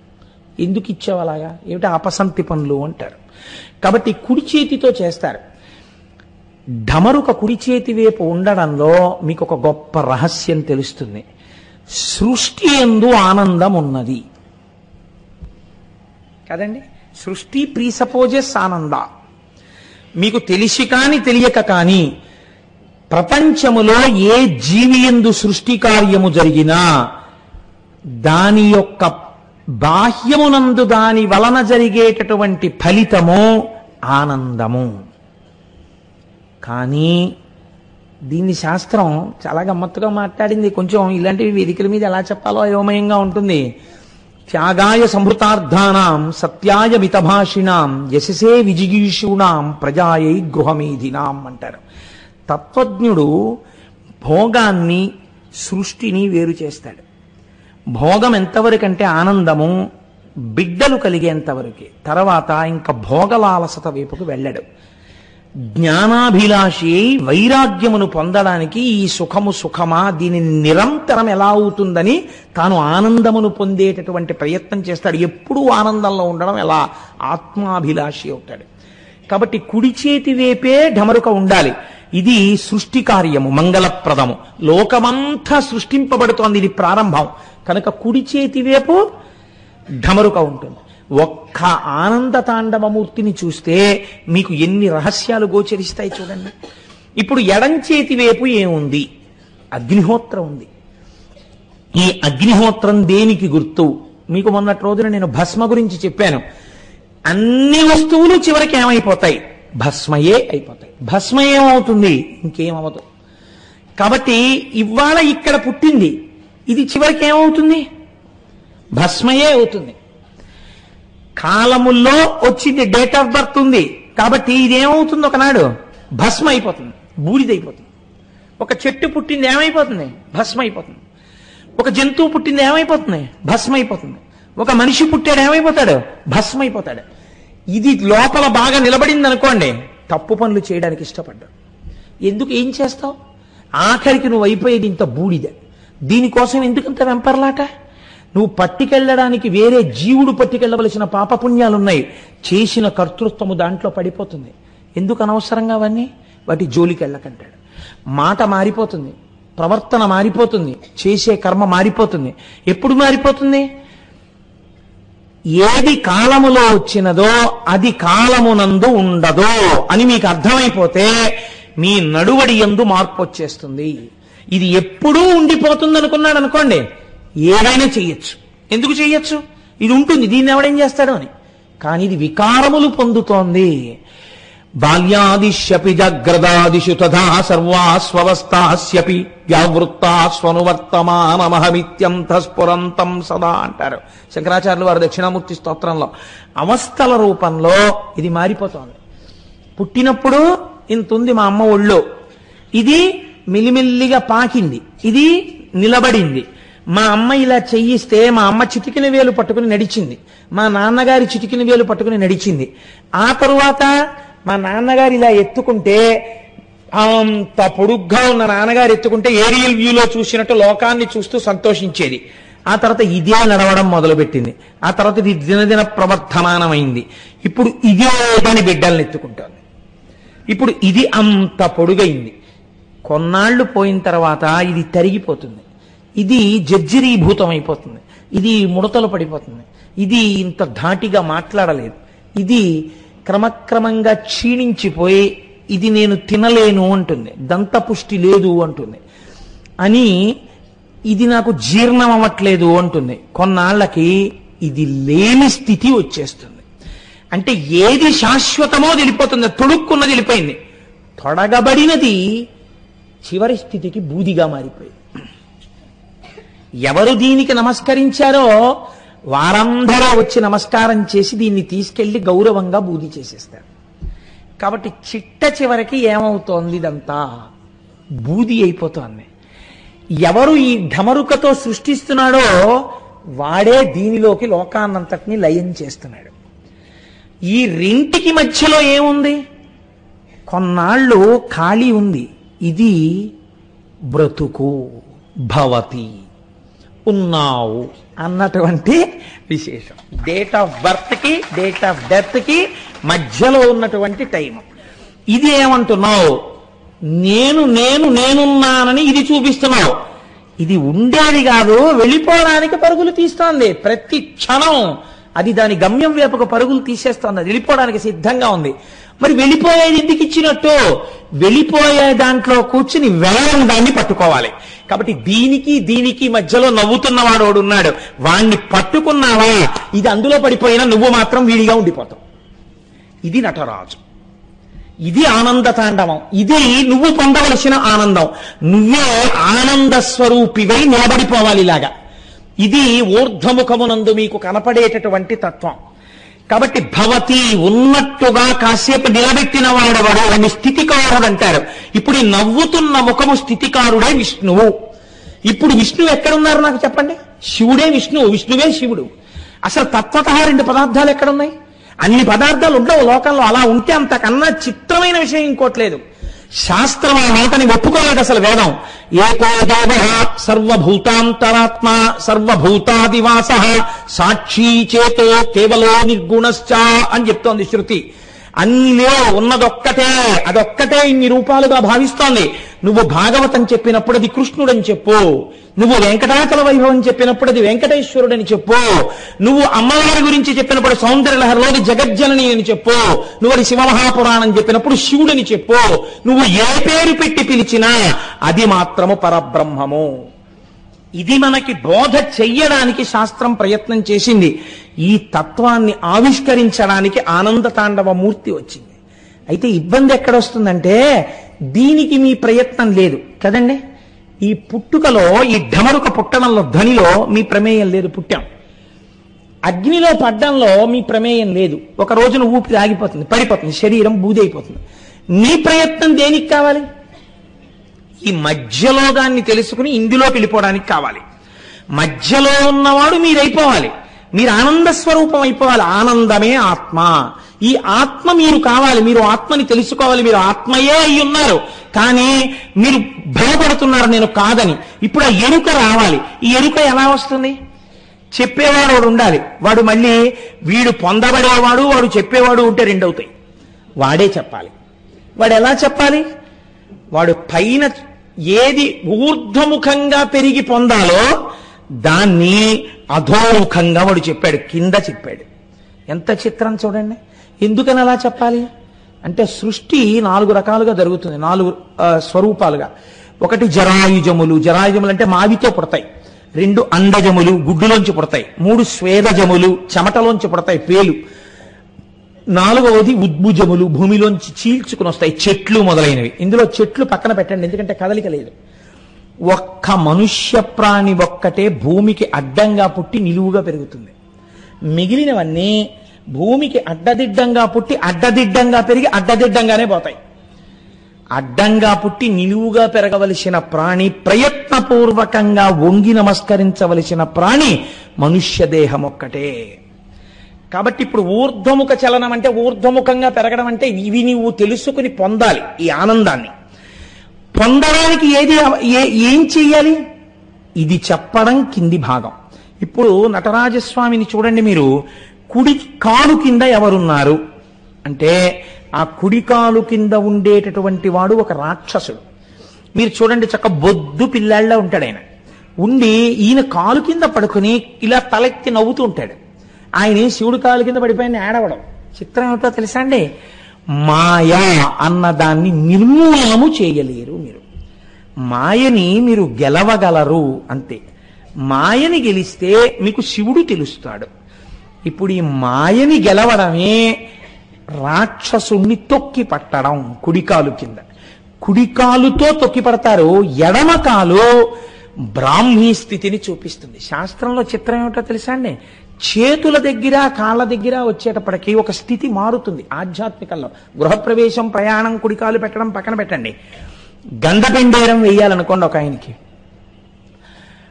ఆయన చాలా మందికి పనికొచ్చేవాడు. ఆయన తొందరగా ఈ లోకంలోంచి వెళ్ళిపోకూడదు అని కోరుకున్నారు. కాబట్టి ఇప్పుడు ఆయన చాలా కాలం బ్రతికుండాలి అని కోరుకుంటే చేసే సన్మానం ఏమిటో తెలుసా అండి? ఆయనకి గండపెండేరం వేస్తారు. ఆయనకి గండాలు రాకూడదు, ఆయన బతికుండాలని. ఏ కాలుకి వెయ్యాలి గండపెండేరం? కుడికాలికి వెయ్యరు, ఎడం పాదానికి వేస్తారు గండపెండేరం. మీరు తడబాటు లేకుండా, ఇలాంటివి చిన్న పొరపాటు లేకుండా చెయ్యాలంటే శాస్త్రప్రజ్ఞ ఉన్నవాడు మహానుభావుడు కె విశ్వనాథ్ గారు. అందుకే శంకరాభరణం సినిమాలో సోమయాజులు గారి ఎడం పాదానికే గండపెండేరం, ఎడమ పాదానికి గండపెండేరం వేస్తారు. ఎడమ వైపు నుంచి హృదయం కదండి, ఆ గుండె కొట్టుకోవడమే కదా చాలా ప్రధానం. కాబట్టి ఎడమ కాలు, ఎడమ పాదం ఆయుర్దాయాన్ని సూచిస్తాయి. ఎడమ పాదం ఆధ్యాత్మిక వృద్ధిని సూచిస్తుంది. కుడికాలు మామూలుగా మంగళప్రదంగా వివాహాన్ని వాటిని సూచిస్తుంది. ఇది కుడికాలు మాయని తొక్కితే పైకి లేచేది ఎడంకాలు. అందుకే ఆనంద తాండవమూర్తి యొక్క ఎడమ పాదం ఇలా పైకి లేచి ఉంటుంది. ఇలా పైకి లేచుంటే ఇప్పుడు దీన్ని ఏది చూపించాలి? కుడి చేతిలో ఢమరక ఉంది కాబట్టి ఎడమ చెయ్యి ఇలా చూపిస్తుంటుంది. మీరు చూడండి నటరాజస్వామిని జాగ్రత్తగా. అంటే నువ్వు ఊర్ధ్వముఖ చలనము చేసి ఈశ్వరుణ్ణి తెలుసుకునే ప్రయత్నం చేసి బ్రాహ్మీభూతుడవై ధ్యానము చేసి ధ్యానమునందు ఆనందమును పొంది నేనుగా ఉండడం నువ్వు నేర్చుకో తప్ప నువ్వు నేనై ఉన్నాను, తత్వమసి, తత్వత్వము అసి, అది నీవై ఉన్నావు కానీ నీకు తెలియట్లేదు, తెలుసుకో. దానికి ధ్యానం అవసరమో. ఇది చెప్పడానికి ఎడమ చెయ్యి ఎడమ పాదాన్ని, పైకి లేచిన ఎడమ పాదాన్ని చూపిస్తుంది. కుడి కాలు తొక్కి పడుతుంది. అయితే చాలా బాగుంది కానండి ఈ సింబాలిజం. అంత తేలిగ్గా అలా ఎడం పాదం, ఏదో ఎడం చెయ్యి, కుడికాలు, ఇక్కడ నా గొడవ ఏం లేదనుకోండి, జరిగిపోతాయి. ఇక్కడే వచ్చింది గొడవంతా. ఇదంత తేలిగ్గా మాకు బుర్రకు అందుతుందా? ఆయన అన్నాడు, అలా బెంగ పెట్టుకోకు. ఇదిగో ఇంకో చెయ్యిలా అభయముద్ర పట్టింది కుడివైపు. మంగళం కదండి మరి, అందుకని కుడి చేత్తోనే పట్టాలి మంగళం. అందుకని ఇలా అభయముద్ర పట్టాడు. అంటే ఏమిటి? ఇదంతా నే చేస్తానని మళ్ళీ మొదలెట్టకు. వాడు ఉన్నాడు, వాడు నన్ను ఎందుకు రక్షించడు, నేను మొదలు పెడితేనే మొదలెట్టు, నిన్ను ఎలా ఎత్తాలో నేను అలా ఎత్తుతాను. ఇప్పుడు అందుకని అలాంటి ప్రతిజ్ఞ చేశాడు కాబట్టి ఆయనకి పేరేమొచ్చిందో తెలుసా అండి? ఆయనకి హరా అని పిలిచారు. అలాంటి స్థితిలో ఉంటాడు కాబట్టి. హరా అని ఎందుకు పిలవాలి అంటే, హరా అంటే హరించువాడు. దేన్ని హరించేస్తాడు? చాలా మంది తెలిసి తెలియని మాటలు, అర్థం పర్థం లేని మాటలు చెప్తుంటారు. హరా అంటే మిమ్మల్ని హరించేస్తాడు, అందుకని శివుడి జోలికి వెళ్ళకూడదని. అదే పని అండి. అలా అయితే అసలు ఇన్ని శివాలయాలు ఎందుకు కడతారండి నాకు తెలియక అడుగుతాను. అంత గొప్పవాడే కృష్ణదేవరాయల వారు శ్రీశైలానికి గోపురం ఎందుకు కడతారు? అసలు ఇన్ని శివాలయాలు ఉంచమని ఎందుకు చెప్తారు ఋషులు? ఎందుకు శివమహాపురాణం వచ్చింది? ఎందుకు రుద్రాధ్యాయం వచ్చింది వేదంలో? కాబట్టి మనం తెలిసి తెలియని మాటలు లోకంలో ప్రచారం చేయకూడదు. అది దోషభూయిష్టం అయిపోతుంది. తెలియని వాళ్ళు ఏమనుకుంటారంటే పాపం అది నిజం అనుకుంటారు. హర అన్న శబ్దము చేత పాపము హరింపబడుతుంది. పాపం అంటే ఏమిటండి? మీరు ఈశ్వరుణ్ణి చేరకుండా అడ్డుగా వచ్చేటటువంటి ప్రతిబంధకమునకు పాపమని పేరు. ఉపన్యాసం విందాం, ఏదో తెలుసుకుందామన్నది చాలా మంచి ప్రయత్నమే. కానీ తీరా వచ్చేటప్పటికే ఆనుకోవడానికి ఒక స్తంభం దొరకడం, అక్కడి నుంచి నిద్ర రావడమే పాపం. కాబట్టి ఇప్పుడు ఏమవుతుంది? చక్కగా స్తంభానికి ఆనుకుని నిద్ర వస్తుంది. నిద్ర వస్తే ఎందుకు వచ్చినట్టు ఉపన్యాసానికి? పాపము ప్రతిబంధకమగుట. ఈ ప్రతిబంధకము తొలగాలి. ఈ ప్రతిబంధకము తొలగాలంటే ఎలా తొలగాలి? ఈశ్వరానుగ్రహం చేతనే తొలగాలి. ఈశ్వరానుగ్రహంతో పాపం తొలగడం అంటే ఏమిటో తెలుసా అండి? మీరు తొలగించుకుని ఈశ్వరుడి వైపుకి వెళ్ళలేకపోతున్నారు కాబట్టి మీరు ఆయన పాదాలు గట్టిగా పట్టుకుని అన్యథా శరణం నాస్తిత్వమేవ శరణం మమ శరణం తరుణేందు శేఖర శరణం మే గిరిరాజ కన్యక శరణం పునరేవతా ఉభౌ శరణం నాణ్యదుపైమి దైవతం. ఈశ్వరా, నిన్నే శరణు పొంది ఉన్నాను, నన్ను ఉద్ధరించు అని మీరు పూనికతో ఆయన పాదాలు పట్టుకుని ఒక నామం చెప్పండి, ఒక పువ్వు వేయండి. అందుకే ప్రపంచంలో అన్నింటికన్నా పనికి మాలినవేవో శివుడు అడుగుతాడు. ఎందుకు అడుగుతాడో తెలుసా అండి? ఉదారుడై ఉండాలండి ప్రపంచంలో. మీరు చూడండి, మీకు అన్ని రకాలుగాను అభ్యున్నతిని కలిగించేటటువంటివి ఏవి ప్రపంచంలో? లోకంలో అంత పూజనీయమైన వస్తువు అంటూ ఉంటే ఆవు పాలే. తల్లికి పాలు లేవనుకోండి, ఆవు పాలు పట్టాలి శిశువుకి. మీకు గ్రహదోషం వచ్చిందనుకోండి, ఆవు పాలతో అభిషేకం చేయాలి. మీరు ఆదివారం నాడు సూర్యుడికి పరవన్నం వండాలనుకోండి, ఆవు పాలతో వండాలి. మీకు ఇన్ని పాలనిచ్చేటటువంటి ఆవు యొక్క గొప్పతనం చూడండి. మీరు నాకు నెలకి 10,000 రూపాయలతో 10,000 రూపాయల సామాగ్రి పెడితే తప్ప నేను చెంబుడు పాలు ఇవ్వనని ఆవు ఉందనుకోండి, అసలు ఆవు అన్నదే ఉండదు ఈ లోకంలో. కానీ మీ ఎవ్వరికీ అక్కర్లేని గడ్డి తాను తిని మీకు పాలు ఇచ్చేస్తుంది. ఇవ్వడంలో కూడా చిత్రం చూడండి. మీరేం చెయ్యాలి పాలు పొందడానికి? మీరేం చెయ్యక్కర్లా, దూడను వదిలితే చాలు.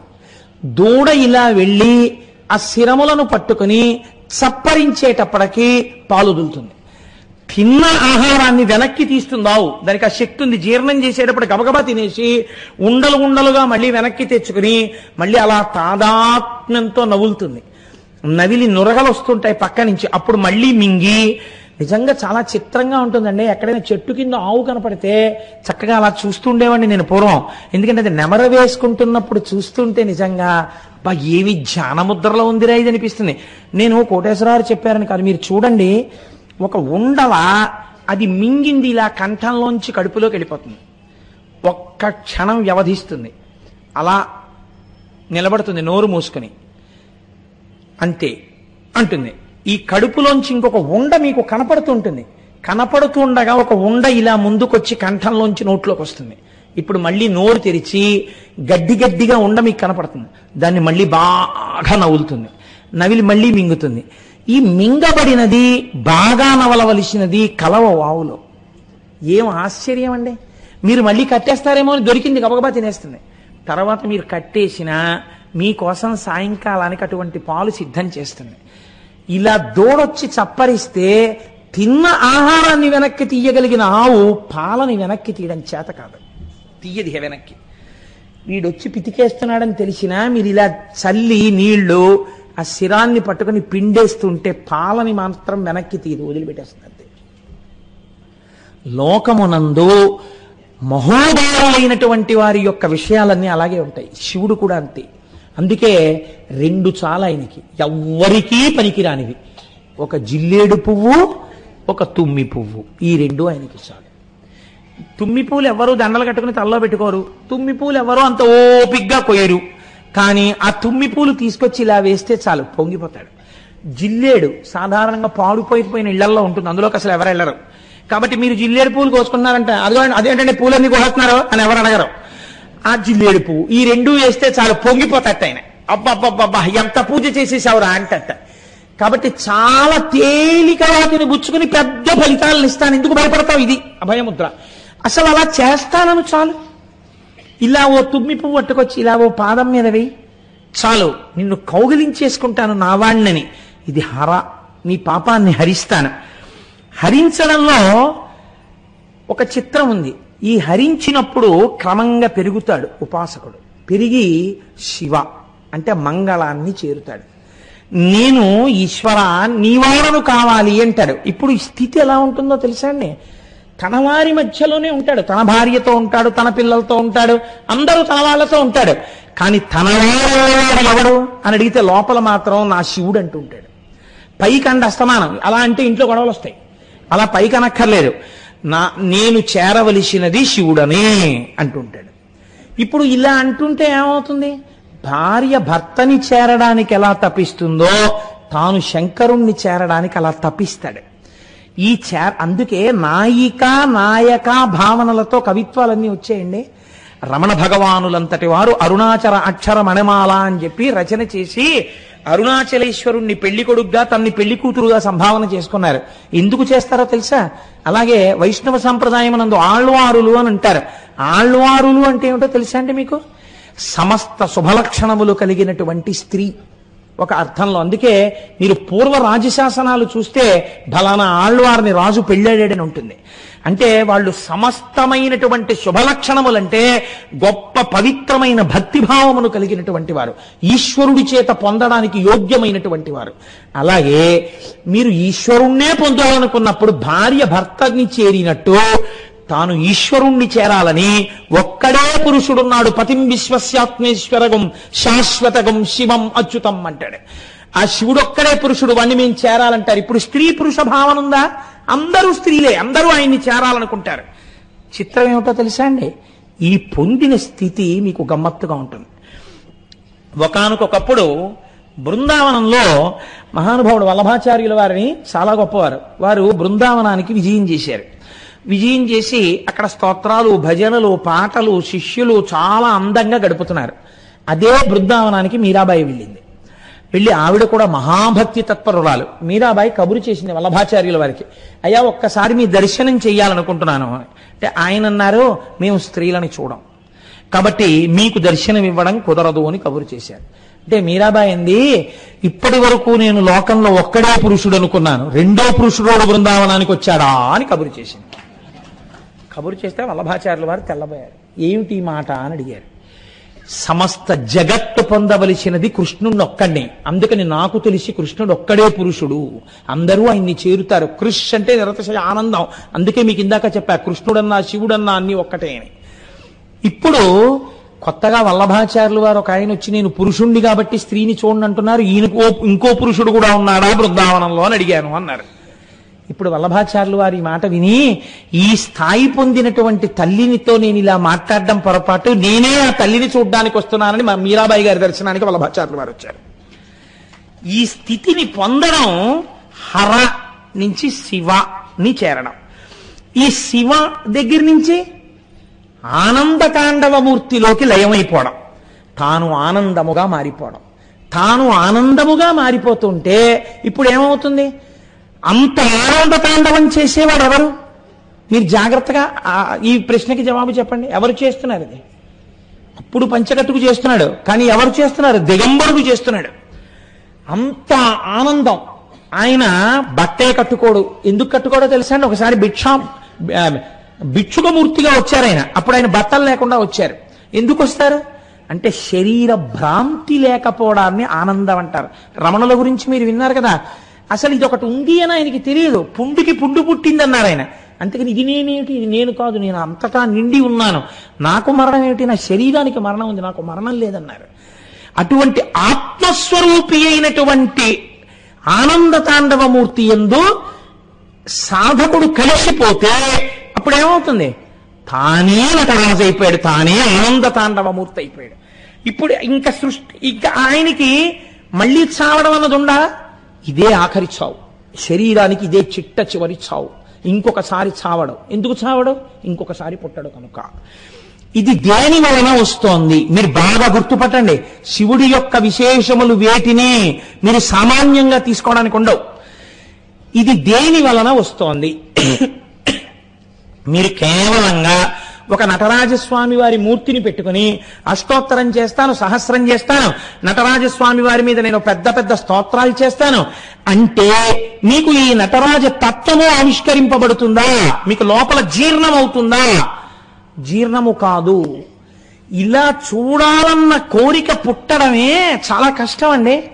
అసలు అలా తెలుసుకుని అలా చూడాలని కోరిక పుట్టినా అది నిలబడడం ఇంకా కష్టం. ఎందుకనంటే కింద నవ్వుతూ ఒకడు చచ్చిపోడు, బతికే ఉంటాడు కుడికాలు కింద. వాడు ఎప్పుడు లేచి పట్టేసుకుంటాడో మళ్ళీ తెలియదు. ఎప్పుడైనా మాయ మళ్ళీ పట్టేస్తుందంతే, పట్టేసి మళ్ళీ పడిపోతాడంతే కూపంలోకి. అలా ఎప్పుడు పడిపోతాడో తెలియదు. మీకు నేను ఒక ఉదాహరణ చూపిస్తాను, చాలా ఆశ్చర్యకరంగా ఉంటుంది. రావణాసురుడు శంకరుణ్ణి ప్రార్థన చేశాడు. నాకు ఎటువంటి శంకరుణ్ణి చూడాలనుందో తెలుసా అంటే, వాడు అసాధ్యం కూడా, వాడు పోనీ ఏదో శివలింగంలా చూడాలనుంది, లేకపోతే కూర్చున్నవాడిని చూడాలనుందని వాడు అడగలేదు.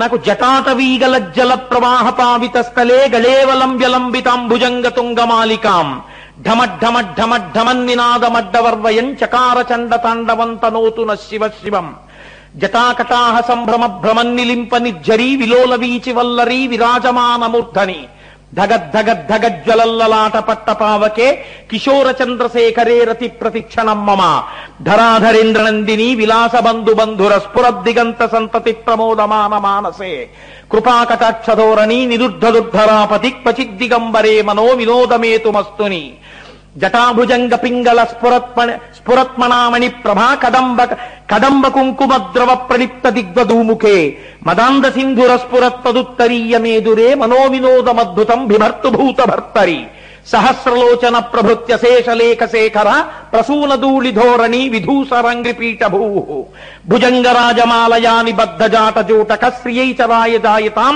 చకోర బంధుశేఖర లలాట చత్తరజ్వలద్ధనంజయ స్ఫులింగబానిపీత పంచసాయకన్నమన్నిలింపనాయకం సుధామయూఖలేఖయా విరాజమాన శేఖరం మహాకపాలి సంపదే శిరోజటాలమస్తున కరాల పాల పట్టిక ధగద్ధగద్ధగద్ధగజ్జలల్లలాట పట్టపావక ధనంజయాధరీకృత ప్రచండ పంచసాయకే ధరాధరేంద్ర నందినీ కుచగ్ర చిత్ర పత్రక ప్రకల్పనైక శిల్పిని త్రిలోచనేమతిర్మమ నవీన మేఘమండలీ నిరుద్ధదుర్ధరాపది కుహూనిషీదినీతమ ప్రబద్ధబద్ధ కందర నిలింప నిర్జరీధర స్తనోతు కృత్తి సింధుర కళానిధాన బంధుర శ్రీయం జగద్ధురంధర అంటూ అగర్వ సర్వమంగళా కళాకదంబ మంజరీరస ప్రవాహ మాధురీ విజృంభణా మధువ్రతం స్మరాంతకం పురాంతకం మఖాంతకం గజాంధకాంతకాంతకం తమంతకాంతకం భజే పృషద్విచిత్రతల్పయోర్భుజంగముక్తికస్రజో గరిష్టరత్నలోష్టయో సుహృద్ది పక్షపక్షయో తృణారవింద చక్షుషో మహామహీ మహేంద్రయో సమప్రవర్తయన్ మనః కదా సదాశివం భజే. అటువంటి వాణ్ణి కదానిలింప నిర్జరీని కుంజకోటరేవ సన్ విముక్త దుర్మతి సదాశిరస్తి మంజలింబాన్ విముక్తలోలలోచనల్లలాటపాల లగ్నక శివేతి మంత్రముచ్చర సదాసుఖీ భవామ్యాం ఇమం హి ఏవ నిత్యమేవ ముక్తముత్తమం స్తవం పఠన్ స్మరన్ భ్రువన్నరో విశుద్ధివేతి సంతతం హరే గురౌ సుభక్తియాసు యాతి నాన్యథంగతిం విమోహనం విదేహినం సుశంకరస్య చింతనం అన్నాడు.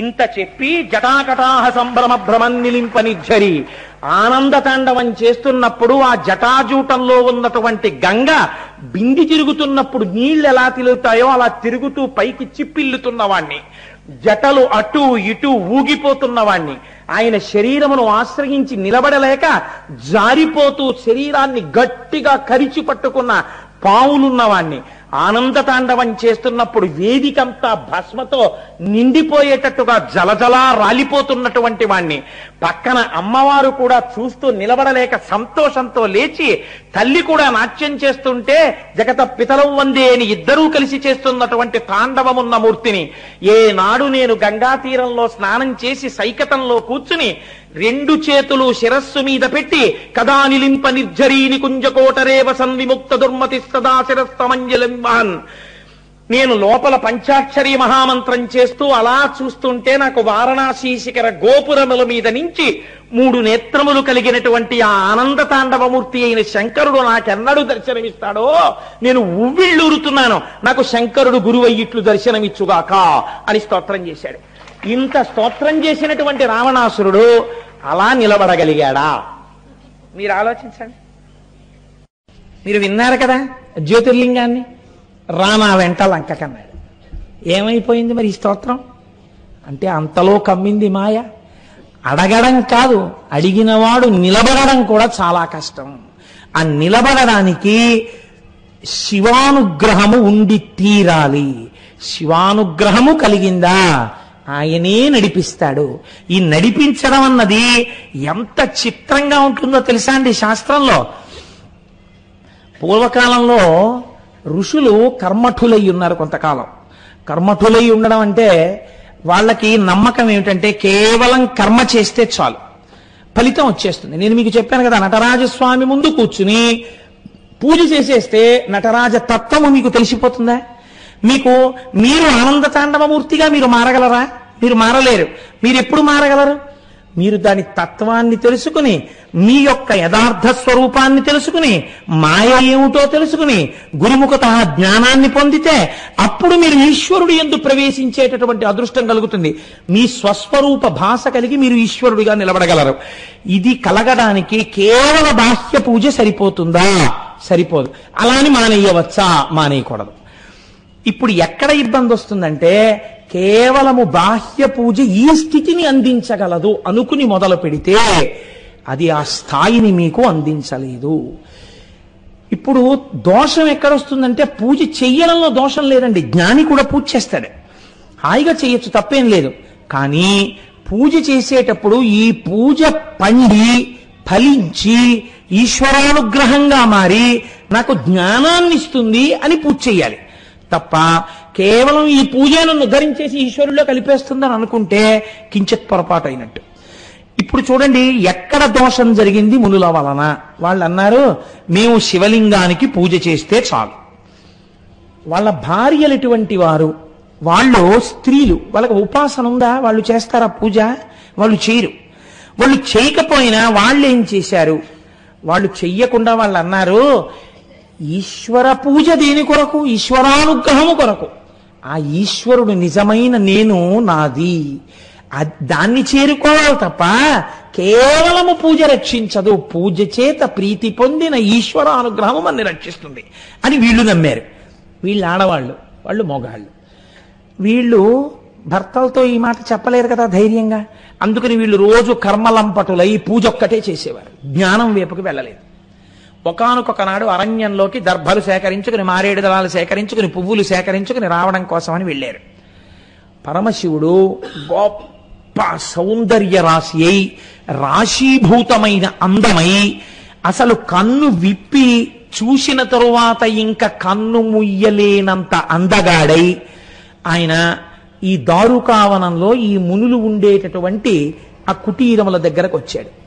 రావడంలో ఒక చిత్రం చేశాడు. ఎలా వచ్చాడు? ఒంటి మీద నూలు పోగు లేకుండా వచ్చాడు. ఇది భిక్షాటనమూర్తి అని చాలా సౌందర్య రాశి. మీకు చాలా చోట్ల ఈ మూర్తి ఉంటుంది. వస్త్రము లేని భాగాన్ని ఒక పాము చుట్టుకున్నట్టుగా వేస్తూ ఉంటారు ఫోటోలు. నేను ఎక్కడ చూశానో నాకు స్ఫురణలో లేదు, కానీ చాలా పెద్ద ఫోటో. భిక్షాటనమూర్తి ఎంత అందంగా ఉంటుందో. ఇటువంటి భిక్షాటనమూర్తిగా వస్తే ఈ మునుల యొక్క భార్యలు భాగవతంలో కృష్ణుడు రాసలీల చేసిన సందర్భంలోలా తమ బిడ్డల్ని భర్తల్ని విడిచిపెట్టి వీరందరూ వెళ్లి శంకరుణ్ణి కౌగిలించుకున్నారు. దీని యందు మీరు దోషం పట్టకూడదు. వీళ్ళు ఎందుకు వదిలిపెట్టారు తత్వం చూడాలి. వీళ్ళు ఏది వదిలినట్టు? నేను నాది, ఈ రెండు వదిలిపెట్టారు. ఇది నేను కాదు, దీనికి సంబంధించినవి నావి కావు. యథార్థమైన నేనేది, లోనున్న నేను అదే ఇప్పుడు నేల మీద ఇలా నడుస్తూ వచ్చింది. అదే నేను, నేనే అది. కాబట్టి దానిలో చేరిపోవాలి. ఇది కౌగిలించుకోవడం అంటే, ఆలింగనం అంటే. తప్ప దోషభూయిష్టంగా మీరు ఆలోచించకూడదు దాని గురించి. ఇప్పుడు మునులు వచ్చారు. వాళ్ళకి జ్ఞానం ఉందా? నేను నాది వదలడం వాళ్ళకి తెలుసా? తెలియదు. వాళ్ళకేం తెలుసు? కర్మ తెలుసు అంతే. పూజ ఒక్కటే తెలుసు వాళ్ళకి. బాహ్యమునందు తెలియని వాళ్ళల్లా ఉన్నవాళ్ళు వీరు. వీళ్ళింత జ్ఞానంతో ఉన్నారు. చాలా జ్ఞానంతో ఉన్న వాళ్ళల్లా వాళ్ళు ఉన్నారు. వాళ్ళు కేవలము కర్మ దగ్గర మాత్రమే నిలబడిపోయారు. కాబట్టి ఇప్పుడు వాళ్ళకి ఎలా కనపడ్డాడు శివుడు? తమ భార్యలని ఎత్తుకుపోతున్న వాళ్ళ కనపడ్డాడు. ఇంత అందగాడిగా వచ్చి మా భార్యల్ని తన వెంట వేసుకుపోతున్నాడు రా అనుకున్నారు. కాబట్టి ఇప్పుడు వాళ్ళు ఏం నమ్మారు? వాళ్ళు కర్మని నమ్మారు. వాళ్ళకి సాక్షాత్తు శంకరుడు వచ్చాడురా, ఆనంద తాండవమూర్తిగా. ఈ సృష్టి ఆయనది, తాను సృష్టించిన వస్తువులు ఇవన్నీ. ఆయనకి కర్మ దారుకావనానికి వచ్చి మన భార్యల్ని ఎత్తుకెళ్ళడం ఆయనే అనుకుంటే ఇలాంటి వాళ్ళని ఎంతమందిని సృష్టి చేయగలడు? అని వాళ్ళు అనుకోలేదు. ఎందుకని? జ్ఞానము తగ్గింది, జ్ఞానము కలగలేదు. కలగకపోవడంలో వాళ్ళు వెంటనే హోమగుండాన్ని వ్రేల్చారు. వ్రేల్చి కర్మ చెయ్యడం మొదలుపెట్టారు. ఎటువంటి కర్మ? అభిషేక హోమం మొదలుపెట్టారు. అంటే అందులోంచి ఉగ్రమైన శక్తుల్ని పుట్టించారు. పుట్టించి ఇప్పుడు అందులోంచి మొట్టమొదట ఒక ఏనుగుని సృష్టించారు. పెద్ద ఏనుగుని సృష్టించి ఆ ఎదురుగుండా ఉన్నవాణ్ణి సంహరించు అని ఆయన మీదకి ప్రయోగించారు. ఇప్పుడు ఈ అగ్నిహోత్రాన్ని వ్రేల్చడం కోసమని చెప్పి వీళ్ళు వాడినటువంటి మంత్రములు ఏమున్నాయో శబ్దశక్తి కదండి పుట్టింది. అగ్నిలోంచి పుట్టాలంటే శబ్దశక్తి కదా పుట్టింది. ఈ శబ్దశక్తి ఎవరి వల్ల వచ్చింది? శివుడి వల్లే వచ్చింది, డమరుకలోంచి. ఇది వాడి సొత్తే వాడి మీద ప్రయోగిస్తే వాడి మీద ఎలా పనిచేస్తుందని వాళ్ళకి అర్థం కాలేదు. వాడు యజమానికి చెందిన వస్తువే ఒకటి కొత్తగా సృష్టించామని వాళ్ళు అనుకోలేరు. ఇది జ్ఞానం లేకపోవడం అంటే. ఇది భక్తి లోపించడం, జ్ఞానము లోపించడం, కేవలం కర్మఫలు కావడం. దిద్దుకోవాలి ఇది చాలా మంది లోకంలో. కాబట్టి ఇప్పుడు ఏమైంది? ఈ ఏనుగు శబ్దబలం దాని పని చేస్తుంది. అది శివుడి దగ్గరికి వెళ్ళింది. ఆయన ఏం చేశాడు? ఆనంద తాండవమూర్తి ఊర్ధ్వ తాండవమూర్తి అయ్యాడు. ఇప్పుడు ఇంకో కొత్త రూపం వచ్చింది. అంటే ఇలా కిందకుండేటటువంటి కాళ్ళని పైకి పెట్టి తాండవం చేశాడు.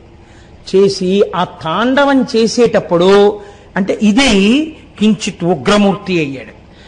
మీరు ఎవరిది ఈ లోకమో తెలుసుకోకుండా, ఎవరి సృష్టి అయిన శబ్దము వలన ఇవి పుట్టాయో తెలుసుకోకుండా నాదాన్ని నా మీదకి పంపిస్తున్నారు. నాదాన్ని నా మీదకి నన్ను హాని చేయడానికి పంపారా? మీవారు అనుకున్నవారు కూడా నారాయణై నేను తప్ప ఇంకోటి లేదని వారు నన్ను పొందారా? ఎవరిది ఉత్తమ భక్తి? మీ భార్యలది ఉత్తమ భక్తి. అది మీకు తెలియకపోగా నా మీద అభిచార హోమం చేసి ఏనుగుని పంపారు. ఊర్ధ్వతాండవమూర్తి అయి ఏనుగు యొక్క కడుపులో ఒక్క తన్ను తన్నాడు. అది చిన్నాభిన్నమైపోయి చిన్ని ముక్కలైపోయి అంతరిక్షంలోకి ఎగిరిపోయింది. ఆ ఏనుగు ఎగిరిపోతే వాళ్ళ కోపం వచ్చింది. కోపం వచ్చి మళ్ళీ వాళ్ళు అభిచార హోమం చేశారు. అంటే వాళ్ళ బుద్ధి ఎందో మార్పు రాలేదు. మళ్ళీ అంటే మారుతున్నా ఏనుగుని తన్నేసినా అదేంటి అలా తన్నేశాడు అంటే ఆయన శక్తివంతుడు అని నమస్కరిస్తే ఆయన వెంటనే వాళ్ళకి ఆ జ్ఞానం ఇస్తాడు. నీకు బుద్ధినిచ్చింది నమస్కారం చేయడానికే. అందుకే హర శబ్దము చేత పాపం పోవడానికి పాదములు పట్టాలి నమస్కారంతో. ఇది చేయలేదు. వాళ్ళు చెయ్యకుండా ఒక మృగాన్ని సృష్టించారు. ఇప్పుడు ఆ మృగం అంటే జింక. అది చక్క ఇలా అలా చూస్తూ, చూపులు అందం కదండి జింకకి, అది పరిగెత్తుకుంటూ శంకరుడి దగ్గరికి వెళ్ళింది. ఇప్పుడు శంకరుడు ఏం చేశాడంటే దాన్ని ఏం చేయలేదు, దానికన్నా అందంగా చూశాడు. చాలా అందమైన వాడు కదండి, అందమైన వాడు కాబట్టి అందమైన వాడి యొక్క గొప్పతనం ఎక్కడుంటుంది? అందం 90% చూపుల్లోనే ఉంటుంది. అన్నీ బాగుండి కళ్ళు బాగులేవు అనుకోండి, ఆ ముఖంలో అందం క్షీణించిపోతుంది. ఒక్కొక్కడు పైకి ఎంత బాగున్నా ఇలా చూపే ముటముటలాడిపోతుంది అనుకోండి, ఎవడో దగ్గరికి వెళ్ళాడు. చూపులు ప్రసన్నంగా ఉన్నాయనుకోండి, ఆయన్ని చేరుతారు నలుగురును. కాబట్టి ఇప్పుడు ఆయన బహుప్రసన్నమూర్తి అయి ఏంటి నా చూపుల కన్నా అందమా నీ చూపులు అన్నట్టుగా, ఏంటి అంతలా చంచలమైన చూపులతో వచ్చావు ఓ జింక అని తన అంతకన్నా అందంగా కళ్ళు తిప్పి చూశాడు. చూస్తే జింక అనుకుందిట, నేను ఇన్నాళ్ళు కళ్ళు తిప్పింత అందంగా చూసేదాన్ని నేనేని లోకంలో చెప్పుకున్నారు, నాకన్నా అందంగా కళ్ళు తిప్పి చూసేవాడు ఉన్నాడు, వీడి దగ్గర ఎలా చూడాలో నేర్చుకుందామని ముఖం ఎత్తి చూపులు నిలబడిపోయి ఆయన కదులుతున్న చూపులు చూసిందిట. చూస్తే ఇప్పుడు ఆయన ఏం చేశాడు, టక్కున కోడిపెట్టని పట్టుకున్నట్టు తన వంక నేర్చుకోవాలని చూసింది. చిన్న భావన సత్వమైంది, చంపలేదు. టక్కన దాన్ని 4 కాళ్ళని పట్టుకుని ఇలా పైకెత్తో చేత్తో పట్టుకున్నాడు. మీరు చెప్తున్నారు కదండి రోజు, ధవలవపుషం ఇందోమండలేసన్నివిష్టం భుజగవలయహారం భస్మదిగ్ధాంగమీశం మృగల పరశుపాణిం. ఒక చేతిలో ఆ లేడీని పట్టుకున్నాడని చెప్తున్నారు కదా, అదే ఈ లేడీ. దారుకావనంలో పట్టుకున్న లేడే ఆ లేడీ. ఇప్పుడు ఆ లేడీని పట్టుకున్నాడు. ఇప్పుడు ఈ లేడీ ఏం చేస్తోందట, 4 కాళ్ళు పట్టుకున్నా గింజుకోవాలి, గింజుకుని దూకేద్దామని చూడాలి. అది అలా చేయట్లేదట, అది అలాగే ఉండిపోయింది చేతిలో. ఆయన కళ్ళ వంక అలా చూస్తోంది. అబ్బాయి ఎంత బాగా కదులుతున్నాయో కళ్ళని. అప్పటి నుంచి ఇప్పటి వరకు అది శాశ్వతత్వాన్ని పొందేసింది. ఎలా పొందేసింది? కింద పెద్ద పులుంది, అమ్మవారి వాహనం, దానికి భయం లేదు. ఎందుకు భయం లేదు? శంకరుడి చేతిలో ఉంది. శంకరుడి చేతిలో ఉన్న ఏనుగులో ఎందుకు పేలిపోలేదు? శంకరుడి చూపులు చూడడంలో మగ్నం అయిపోయి ఆనందాన్ని పొందుతూ ఆయన్ని చూస్తోంది. అలా చూస్తోంది కనుక శంకరుడు దాని జోలికి వెళ్ళలేదు, అలా చేత్తో పట్టుకున్నాడు. ఇందులో చాలా రహస్యాలు ఉంటాయండి. అందుకే హృదయ కమల మధ్య సంతతం చింతయామి అంటారు. ఆ జింకని పట్టుకున్నాడు. ఇప్పుడు వాళ్ళు ఏం చేశారు? అన్నన్నన్నన్నా మనం ఇంత జింకని ప్రయోగిస్తే ఆయన పట్టేశాడు రా అని, ఈ మృగం కాదు మనం ఇంకొకటి విడిచిపెడదామని ఒక పెద్ద పులిని సృష్టించారు. ఆ పెద్ద పుల్ని ఆయన మీదకి విడిచిపెట్టారు. ఆయన ఏం చేశాడు? ఒక్క గుద్దు గుద్ది పగలగొట్టి దాని చర్మాన్ని ఊడదీసేసి దాన్ని తీసి వల్లవాటుకొక్కటి కట్టుటకొక్కటి వస్త్రార్థమిచ్చితి ఈశ్వర నీకు. మొన్న మానస పూజలో విన్నారు కదా, ఆ ఏనుగు తోలు కట్టుకున్నాడు, ఈ పులి చర్మం తీసి పైన వల్లవాటుగా ఉత్తరీయంగా కట్టుకున్నాడు. కట్టుకుని కూర్చున్నాడు. కూర్చునేటప్పటికీ వీళ్ళు చూశారు. అన్న ఇంకా మనం ఈయనేం చేయలేనురా, మనం చేసిన అభిచార హోమాలన్నీ పాడైపోయాయి, ఈయన ఇలా ఉన్నాడేమిట్రా మనిషి అని వెళ్ళప్పుడు నమస్కారం చేశాడు. చేస్తే ఈ మునులందరికీ ఆయన తత్వబోధ చేశాడు. అప్పుడు ఇది కాదురా అబ్బాయి, మీరు తెలుసుకోవలసినది ఆనందతాండవమూర్తి అంతా మీరు చేరిపోవడం ప్రయోజనం. దానికి కేవల కర్మ కాదు, కర్మ జ్ఞానమునకు ఆలంబనం కావాలి. జ్ఞానమును పొందడానికి కర్మ చెయ్యాలి తప్ప కేవల కర్మ మిమ్మల్ని ఉద్ధరిస్తుందని చెయ్యరాదు. అది నువ్వు తెలుసుకో. అందుకేనండి సత్యనారాయణ స్వామి వారి వ్రత కథ అలా వెళ్ళడానికి కారణం అదే. మీరు చూడండి, ముందు నమ్మకం లోకంలో శాస్త్రం మీద ఎవరికి ఉండాలి?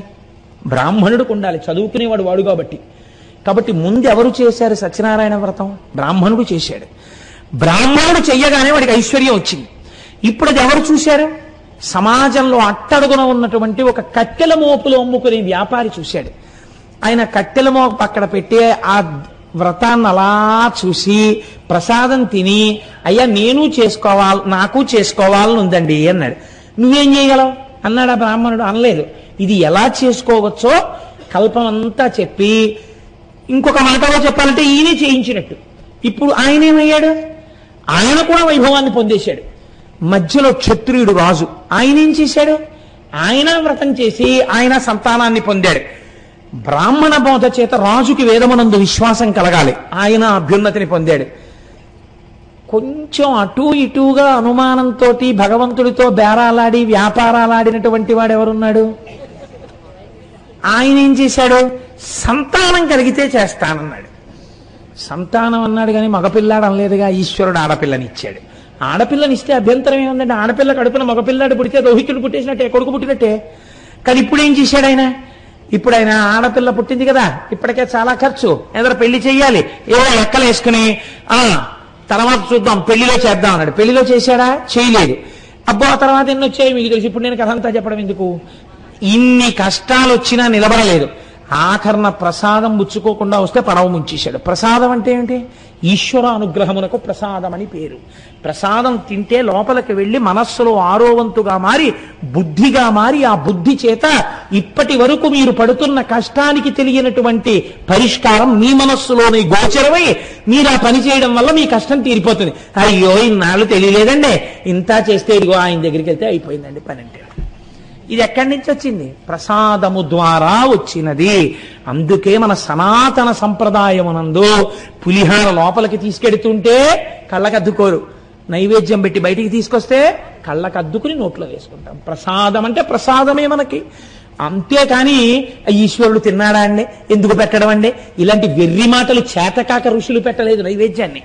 ఆయన దృష్టి చేత అనుగ్రహిస్తాడు రా అని చెప్పింది శాస్త్రం. ఒకవేళ నిజంగా నువ్వు భక్తితో పెడితే తింటాడేమో. అటుకులు అడిగి మరీ కుచేలుడి దగ్గర తినలా.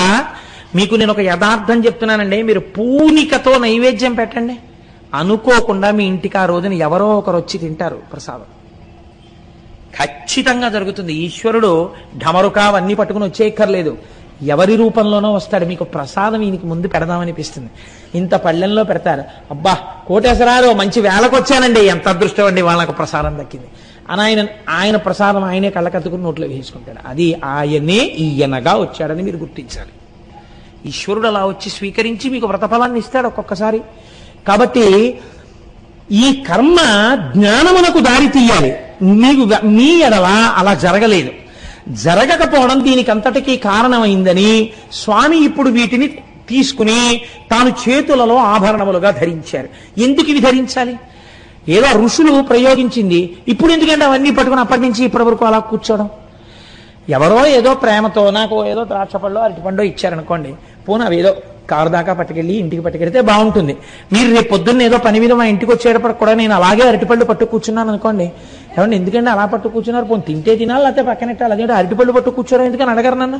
అబ్బో నాకు ఆ అరటిపళ్ళు ఎంత ప్రీతితో ఇచ్చారో నండి ఆవిడ ముఖం చూస్తే ఎంత భక్తితో ఇచ్చారో, అందుకని కాదని లేక నిద్ర మానేసి ఇలాగే అరటిపళ్ళు అట్టు కూర్చున్నానని అనుకోండి, మూర్ఖుడు అయ్యాడు అరటిపళ్ళు పట్టు కూర్చోరా అంటే అనరు మీరు నన్ను. మరి శంకరుడు ఏమిటి అప్పుడెప్పుడో ఋషులు ప్రయోగించారా దారుకావనంలో, ఇప్పటికీ అలా పట్టు కూర్చున్నాడా? ఎందుకంటే ఆ పట్టు కూర్చోవడం అంటే తత్వ పరిశీలనం చేసి చెప్పగలిగినటువంటి శంకరుడు శంకరాచార్యుల వారిగా వచ్చాడు. మళ్ళీ ఆయనకేగా తెలియాలి ఎందుకు పట్టుకున్నాడో, అరటిపళ్ళు ఎందుకు పట్టుకున్నానో అసలు రహస్యం చెప్పవలసిన వాడికి నేనేగా చెప్పవలసింది. అలా గురువు రూపంలో అదే శంకరుడు వచ్చాడు. మళ్ళీ వచ్చి ఎందుకు పట్టుకున్నాడో ఇప్పుడు శంకరాచార్యుల వారిగా శివానంద లహరిలో చెప్పారు. ఆయన ఎక్కడ చెప్పారు? కరలగ్న మృగ కరేంద్రభంగో ఘన శార్దూల విఖండనోస్తజంతు గిరిశో విశదాకృతిశ్చ చేతః కుహరే పంచముఖోస్తి మే కుతోభైః అని ఒక శ్లోకాన్ని రచన చేశారు. కరలగ్న మృగ, చేతితో పట్టుకోబడినటువంటి మృగమున్నవాడు. మరి మీరు ధ్యాన శ్లోకం చెప్తున్నారు కదండి ఇప్పటికీ అదే. ఈ మృగమునకు అర్థం ఏమిటో తెలుసండి? ఇది చించలమై ఉంటుంది.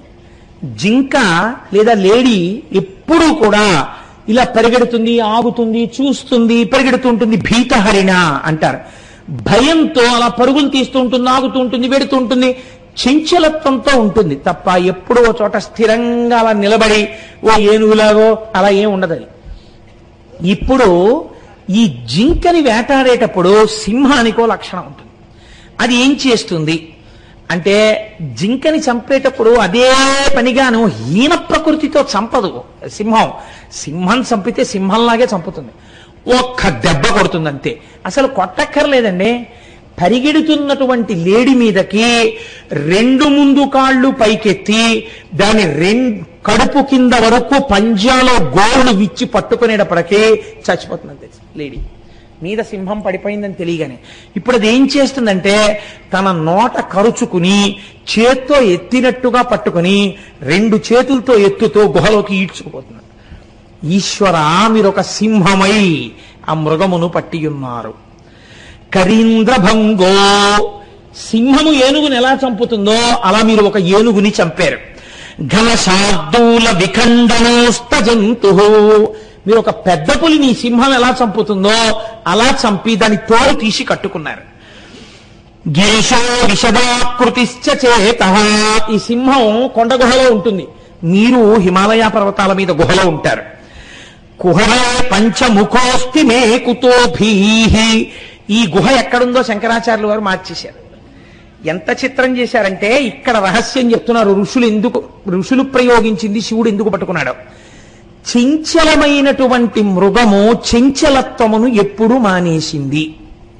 ఎప్పుడు మానేసిందండి కదలడం? జింక కళ్ళు కూడా తిప్పడం ఎప్పుడు మానేసింది? శివుడు చూపుల వంక తాను చూడడం వచ్చినప్పుడు ఇంకా తాను కదలడం మానేసి చక్కగా ఆయన చేతిలో తన 4 కాళ్ళు ఉండిపోతే అలా చూస్తోంది. శంకరుడి కన్నుల వంక చూడడం నేర్చుకుంది. నీ మనస్సనబడేటటువంటి చంచలమైన మృగము కూడా అటు ఇటు తిరగడం ఎప్పుడు మానేస్తుందో తెలుసా?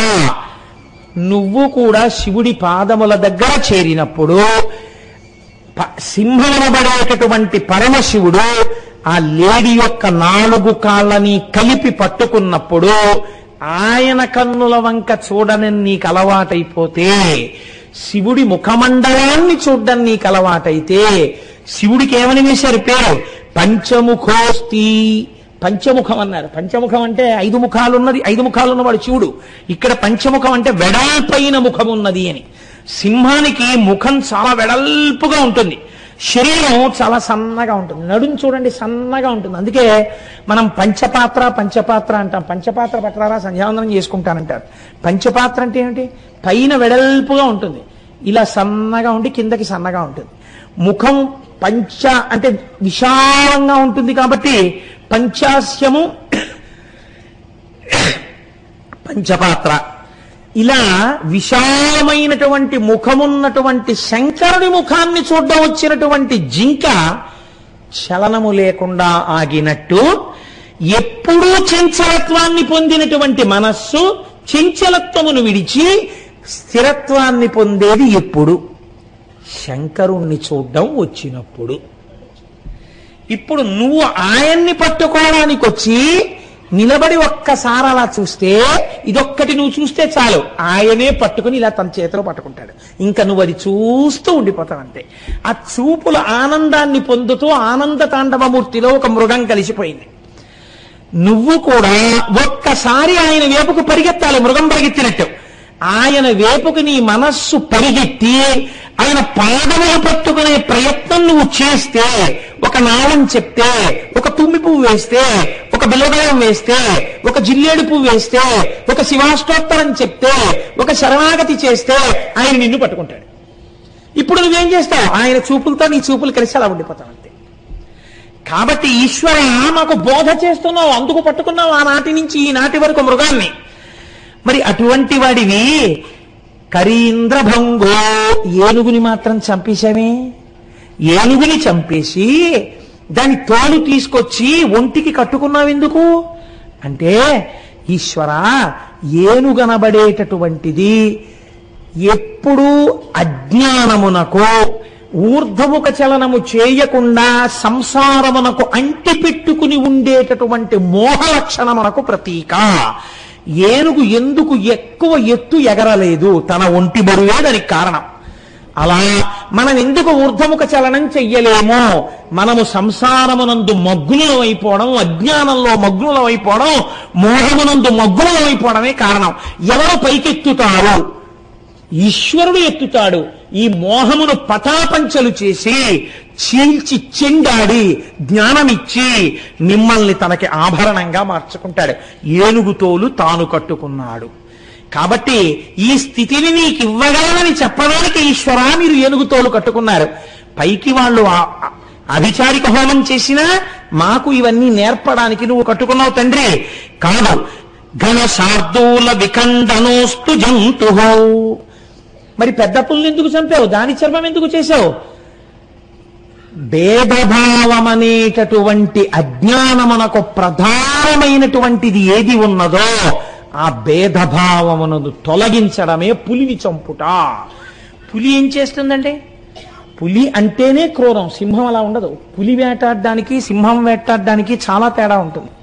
పులి ఒక మృగాన్ని చంపి దాన్ని అక్కడ ఉంచి కుళ్ళిన తర్వాత కూడా పులి తింటుంది. సింహం అలా తిందు. గ్రాసము లేక సృక్కినను అని సింహం మీద పద్యం. ఆఖరికి అన్నం లేక నీరసించిపోయినా ఏనుగు కుంభస్థలంలో మాంసం తినాలని ఆశపడుతుంది, కానీ గుంటనక్కని వేటాడి బతుకుదామని సింహం అనుకోదు. సింహం సింహమే. కాబట్టి అన్నీ తనదైన మృగరాజు సింహం, ఈశ్వర మీరు సింహం. మరి మీరు పులిని ఎందుకు చంపారు? పులి అంటే భేదభావము, క్రౌర్యము. క్రౌర్యమునకు కారణం ఎక్కడి నుంచి వచ్చింది? భేదములోంచి వచ్చింది. వాడు వేరు, తాను వేరు. ఈ వేరేది ఎక్కడ కనపడినా దాని పర్యవసానము క్రోధమునందో కామమునందో. కామానికి అక్క చెల్లెలు క్రోధం. ఏదో రకంగా కోపము, భేదము, శత్రుత్వము, వైషమ్యము, ద్వేషించుట ఇవి వచ్చి తేలితాయి. అంతా ఒక్కటే అన్ననాడు, అన్నీ అదే అయిన నాడు మీరు ఎవరిని భేదభావంతో చూస్తారు? అన్నీ వాడయ్యున్నాడు. ఈ అన్నీ వాడయ్యున్నాడన్న పరమసత్యాన్ని చెప్పడం, దాన్ని చంపి తోలు ఊడదీసి తాను కట్టుకోవడం, ఇప్పుడు అది పవిత్రమైపోయింది. ఈ భేదభావాన్ని నిర్మూలించడం, పులిని చంపడం. అటువంటి వాడివి ఆ సింహం ఎక్కడ పడుకుంది? పర్వత గుహలో పడుకుంది. నువ్వెక్కడ పడుకున్నావు? ఈశ్వర నీవు కూడా పర్వత గుహలో పడుకుంటావు. నువ్వు పడుకున్నటువంటి పర్వత గుహ ఎక్కడున్నదో తెలుసా? ఇక్కడే నా హృదయం అనబడేటటువంటి పర్వత గుహందు నీవు పడుకుని ఉన్నావు. పడుకుని నువ్వు నోరు తెరిచి ఇలా రెండు పాదాలు ముందుకేసి నువ్వు నోరు తెరిచి నాల్క జాపి నువ్వు అలా చూస్తూ ఉంటే ఈ పులి కాని, ఈ మృగం కాని, ఈ ఏనుగు కాని ఇవి ఏమైనా పనికొస్తాయా? పంచముఖోస్తి మే కుతో భీహి. ఇంకా నాకు భయం ఎందుకు? ఇప్పుడు నాకు భయం ఎక్కడుంది? ఇప్పుడు నాకు భయం లేదు. ఏమీ ఉన్నదొక్కటే పదార్థం, ఏకమేవా అద్వితీయం బ్రహ్మ, పూర్ణమైన అద్వైత స్థితి. కాబట్టి ఇప్పుడు భయం ఎందుకు? ఈశ్వరుడు ఇక్కడే ఉన్నాడు. ఈ పూనికకి ఆలంబనం ఎక్కడ కుదరాలి? భక్తి ఎందు కుదరాలి. హరుడిగా పాప విమోచనానికి మీరు ఆయన పాదాలు పట్టుకోవాలి.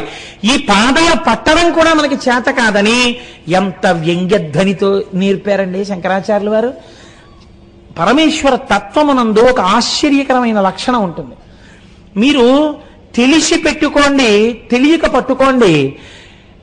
ఒక కర్పూరం ప్యాకెట్ మీరు జేబులో వేసుకున్నారు, అది చాలాసేపు మీ జేబులో ఉంది. తర్వాత కర్పూరం ప్యాకెట్ తీసేశారు, కానీ ఈ జేబులోంచి ఏ వాసన వస్తుంది? కర్పూరం వాసనే వస్తుంది. అలాగే మీరు తెలిసి పట్టుకోండి, తెలియక పట్టుకోండి, ఈశ్వరుడు మీకు ఏది నశించదో దాన్ని ఇచ్చే ప్రయత్నమే చేస్తాడు ఇప్పుడు. అందుకనే చూడండి, మీరు ఒక అష్టోత్తరాన్ని తెలిసో తెలియకో నామం పలికారనుకోండి, ఫలితం ఇస్తాడు. ఈశ్వరుడు పలకడానికి నోరిచ్చాడు, పలకనని నువ్వు భీష్మించు కూర్చుంటే నీ చేత పలికిస్తాడు అనుకుంటున్నావా? పలకడం నీ బాధ్యత. నువ్వు పలకను అంటే, నువ్వు పలకకుండా కూర్చుంటే పతనము నీది. ఈశ్వరుడిచ్చిన నోరు దుర్వినియోగం అయిపోయింది, నువ్వు పాడైపోతున్నావేమో, ఈశ్వరుడికేం బాధ లేదు. కాబట్టి హరా ముందు పట్టుకోవాలి. ఈ పట్టుకోవడంలో మీరు వెటకారంతో పట్టుకోండి. ఈశ్వరుడు ఎంత దయాళు అంటే వెటకారంతో పట్టుకోండి. తెలియదు, తండ్రి మహానుభావుడు అన్న విషయం తెలియక్కర్లేదు. తెలియకుండా పసిపిల్లవాడు ఏం చేశాడు? నాన్నగారు ఏదో చదువుకుంటుంటే పాదాల దగ్గరికి వచ్చి కూర్చుని, నాన్నగారి పాదాల దగ్గర కూర్చుని వాడు నాన్నగారి పంచ అంచు పట్టుకుని ఏదేదో మాట్లాడుతూ ఆ అంచు మీద చుక్కలన్నింటినీ చూసి అంటూ వాటితో ఆడుతూ పాదాల మీద పడుకుని ఆ పాదాలు చప్పరిస్తూ పడుకున్నాడు. తండ్రి ఏం చేస్తాడు? వాడు పడుకున్నాడులే, పాదాల మీద నూరుకుంటాడా? గభాలన వాడు ఏ బొటన వేలునో ఏ కాలి వేలునో నోట్లో పెట్టుకుంటే ఆ మట్టితో పాటు కొన్ని సూక్ష్మాంగ జీవులు వాడి కడుపులో కెడితే రేపు పొద్దున్న వాడికి వాంతులు అవుతాయో, అతిసారం వస్తుందో అని, అలా నాన్న తప్పు, కాళ్ళు నాక్కూడదు అని గభాలన తీసి తొడ మీద కూర్చోబెట్టుకున్నాడు. చేయరాని పని, తప్పైన పని బిడ్డలు అజ్ఞానంతో చేసిన పైకెత్తి తండ్రి తొడ మీద కూర్చోబెట్టుకోవాలా? అలా నువ్వు వ్యంగ్యంతో చేసినా వెటకారంతో చేసినా ఈశ్వరుడి జోలికి వెళ్ళినప్పుడు మాత్రం ఈశ్వరుడు నిన్ను తనలోకి చేర్చుకునే ప్రయత్నం చేస్తాడు. పోన్లే ఇలాగైనా అన్నాళ్ళేరా నా మాట అంటట. ఎంత దయాళువు చూడండి. కాబట్టి ఇది చాలా చిత్రంగా ఉంటుందండి. ఎన్నడూ తల్లిదండ్రులు జ్ఞాపకం రానివారు అసలు తండ్రి గారిని ఏ ఫంక్షన్కి పిలవలేదు. ఆయన గుడ్ల నీరు కుక్కుని పాపం ఉండిపోయాడు. ఉండిపోతే 10 మంది ఏటయా మీ అబ్బాయి నిన్ను పిలవాలంటే తండ్రివి వెళ్ళక అందరం బయలుదేరుతున్నావు, నువ్వు ఒక్కడే ఉండిపోవడం బాలేదురా అన్నాడు. అని బాగా దగ్గర స్నేహితుడు ఎవరో, అలా ఉండిపోవడం బాగోలేదు అబ్బాయి, రా తీసుకెళ్తాను, ఎందుకు పలకరించడం చూస్తాను అని తీసుకెళ్ళాడు. ఈయనతో కలిసి ఈయన కారు దిగి లోపలికి వస్తుంటే ఈయన ఏమైనా అనుకుంటాడేమోనని తండ్రిని చూసి, నాన్నగారు ఏమిటన్నా పిలవకపోయినా వచ్చారు, బాగున్నారా అన్నాడు కొడుకు. ఈ మాటకి తండ్రి ఏమంటాడో తెలుసా అండి? పిలవకపోయినా వచ్చారా అన్నాడు అనుకోడు. ఫోన్లేరా బాబు, ఇన్నాళ్ళకి ఎన్నాళ్ళయిందో వాడు నాన్నగారండి అని పిలవడం విని నాన్నగారు వచ్చారా అన్నాడు రా వాడి నోటితో. చాలా ఎన్నాళ్ళయిందిరా వాడు ఆ పిలుపు నాన్నగారు అని పిలిస్తే, నన్ను ధన్యుణ్ణి చేశావురా తీసుకెళ్ళినందుకు. ఎలా అంటే అన్నయ్య వాడు నాన్నగారు అని పిలిచి నేను చూసి ఎన్నాళ్ళయిందిరా, ఇన్నాళ్ళకి విన్నాను రా, చాలు నేను వచ్చినందుకు అంటాడు. ఇది ఎందుకు వచ్చింది? తండ్రి హృదయం, ఈశ్వర హృదయం అంతే. ఇదైనా మనకి చేత కాదేమో అని శంకరాచార్యులు వారు ఈ స్థాయిలో కూడా మాట్లాడే ప్రయత్నం చేశారు. కనీసం ఈ వెటకారాన్ని ఇంటికెళ్ళి చెప్పుకుంటారేమో, శంకరాచార్యులు వారు ఇలా వెటకారం ఆడారని. ఎవరు శంకరాచార్యులు వారు? శంకరుడే. కాబట్టి తనని తానే వెటకారం ఆడుకుంటే మనము వెటకారం ఆడితే ఆ వెటకారం వినైనా పోన్లే నన్ను తలుచుకున్నాడని పొంగిపోయి శంకరుడు వాళ్ళని దగ్గరికి లాగుతాడని వెటకారధ్వనితో కూడిన నిందాస్తుతి కూడా చేశారండి మహానుభావుడు. అశనంగరళం ఫణీకలాపో వసనం చర్మచ వాహనం మోక్ష మమ దాస్యసి కిమస్తి శంభో తవ పాదాంబుజ భక్తిమేవ దేహి. శంకరాచార్యులు వారే పరమశివుడి దగ్గర కూర్చున్నట్టు నేను చెప్తుంటాను కదా, ఒక నాటకీయ సన్నివేశాన్ని సృష్టించడంలో శంకరాచార్యుల వారికి శంకరాచార్యులు వారే సాటి. ఆయన ఎటువంటి సృష్టి చేశారంటే, ఒకనాడు ఆదిశంకరాచార్యులు వారు శంకర దర్శనానికి వెళ్ళారు. వెడితే ఇప్పుడు తండ్రి కొడుకు కదా, ఆ రామాయ్ అన్నారు. ప్రణిపాతం చేసి నమస్కారం చేసి శంకరాచార్యులు వారు అలా కింద కూర్చున్నారు. శంకరుడు చూసి అన్నాడు, చాలా కష్టపడి వచ్చావు ఓయ్ బిడ్డడా, నీకేం కావాలి, కాస్త ఏమైనా తాగుతావా అన్నారు. ఈయన ఇప్పుడు ఏది తాగుతున్నారో అదే కదండి ఇస్తారు. నేను కాఫీ తాగుతున్నాను అనుకోండి, మీరు మా ఇంటికి వస్తే ఓయ్ కాస్త కాఫీ ఇవ్వాలి అంటారు కదా, అంటే ఈ కాస్త పరమాన్నం మటరావా అనరు కదా, ఈ మామూలు చా ఎక్కడ ఉంది అంటుంది ఆవిడ. కాబట్టి కాఫీ అయితే తనకి పెట్టింది కాబట్టి కొంచెం డికాషన్ ఉంది అన్నమాట, ఇస్తుంది. అందుకని కాస్త, లేకపోతే నేను పట్టుకున్నాను ఇంకా తాగలేదు, మీరు వచ్చారు ఈ కాఫీ 2 కప్పుల్లో పోసి పట్టరా, ఇంకా ఇంగిల్ చేయలేదు, బాగా వచ్చారు సమయానికి అంటాం. అలా ఈయన తాగడానికి సిద్ధంగా ఉన్నట్టుగా లెక్క వేసుకుని శంకరాచార్యులు వారు అన్నారు, అశనంగరళం. ఏం శంకరాచార్యులు వారు కొంచెం తాగుతారా అన్నారు. బాబు వద్దండి, ఇస్తానని మాత్రం అనకండి, మీరు హాలాహలాన్ని తాగుతూ ఉంటారు, మేము ఎక్కడ తాగలం. అశనంగరళం, మీ ఇంటికి వస్తే మీరు నేను ఇస్తాను అని మొట్టమొదట మా ఇంట్లో తాగమని మాత్రం అడక్కండి, ఎందుకంటే మీరు హాలాహలం తాగుతారు, మేము తాగలేం. శంకరుడు నవ్వాడు, పోన్లేవాయ్ ఇంత గొప్పవాడివి కదా, ఇంత సమర్థుడివి కదా, ప్రస్థానత్రయానికి భాష్యం ఇచ్చావు కదా, అవైదిక మత ఖండనం చేసి శృతి ప్రమాణాన్ని నిలబెట్టావు కదా, నేను మెచ్చి నీ మెళ్ళ ఒక హారం వేస్తాను అంటారేమో. అసలొద్దు. ఎందుకని? ఫణీకలాపో, మీ మెళ్ళలో పావులు ఉంటాయి, ఓటి తీసి నా మెళ్ళలో వేస్తారు. ఎందుకు వచ్చింది మహాప్రభావం, మాకొద్దు. పోన్లేవయ్యా, భారతదేశం అంతా 3 మార్లు ఆసేతు హిమాచల పర్యంతము పాదచారి అయి పర్యటించావుట సత్యదండం పట్టుకుని, ఎంతమందినో వాదించి ఓడించావుట, ఇంత కష్టపడ్డావే, పాపం నువ్వు అలా తిరక్కింక నుంచి నీకు నేను ఒక వాహనాన్ని ఇద్దాం అనుకుంటున్నాను అంటావేమో ఈశ్వర. అసలొద్దు నాకు. ఎందుకో తెలుసా? వాహనం మహోక్ష, ఎప్పటి ముసలిద్దయ్యా అది, ఎప్పుడు మొదలెట్టావు ఆ వాహనం ఎక్కడం? ఇదిగో నిన్న మొన్నటి వరకు 17 ఏళ్ల నుంచి నేను ఒకే స్కూటర్ వాడినట్టు అలా ఎంత ముసలి ఎద్దు. అందుకని పాపం ఆ ఎద్దు ఎంత అలిసిపోయి ఉంటుంది. ఇప్పుడు నాకు ఇచ్చి దాని మీద ఆసేతు హిమాచల పర్యంతం తిరుగని చెప్పకు. అందుకని వాహనం మోక్ష నాకు అక్కర్లేదు. పోనీ ఇంకేమిమ్మంటావు అంటావా? నేను అడిగింది ఒక్కటి చాలు. ఏమిటో తెలుసా? మమ దాస్యసి కిం కిమస్తి శంభో తవ పాదాంబుజ భక్తిమేవ దేహి. నీ పాదార విందముల యందు భక్తిని వయాచాలి నాకు. ఇంత పరికిమాలిన వాడైతే భక్తి ఎందుకు అంటే నిందాస్తుతి. ఇలా అయినా కనీసం అంటే మిగిలింది ఏమీ అర్థం కాకపోయినా శంకరాచార్యులు వారు శంకరుడికి వంక పెక్కి మాట్లాడిన విషయం బాగా గుర్తుండిపోతే కనీసం ఇంటికెళ్ళి మళ్ళీ పలహారం చేసేటప్పుడు ఏమండో శంకరుణ్ణి శంకరాచార్యులు వారి ఇంటికి వెడితే ఎలా మాట్లాడారో తెలుసా, ఇవాళ ఆయన ఉపన్యాసంలో చెప్పాడు అని ఒకసారి మళ్ళీ ఇది తలుచుకుంటే ఎలా అంటే, ఒక్కసారి శంకరుడు హాలాహలం తాగుతాడు, అది లోకం కోసమే కదా తాగాడు.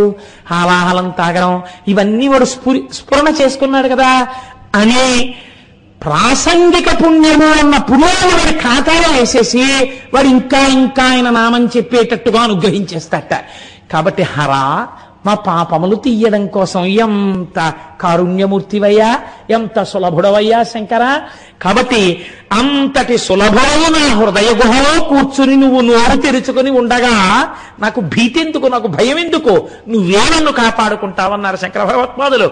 కాబట్టి అటువంటి ఆనంద తాండవమూర్తి యొక్క అనుగ్రహము మనకు కలిగి మనుష్య జన్మ యొక్క ప్రయోజనము నెరవేరేటట్టుగా నిర్హేతుక కృపాకటాక్ష వీక్షణముల చేత ఈశ్వరానుగ్రహము మన యందు ప్రసరింపబడాలని ఆ సర్వేశ్వరుణ్ణి ప్రార్థన చేస్తూ రేపటి రోజున మరొక ముఖ్యమైన విషయాన్ని, దానితో పాటు సుబ్రహ్మణ్యేశ్వర స్వామి వారి యొక్క విశేషాలని ఎల్లుండి నుంచి ప్రారంభం చేస్తాను.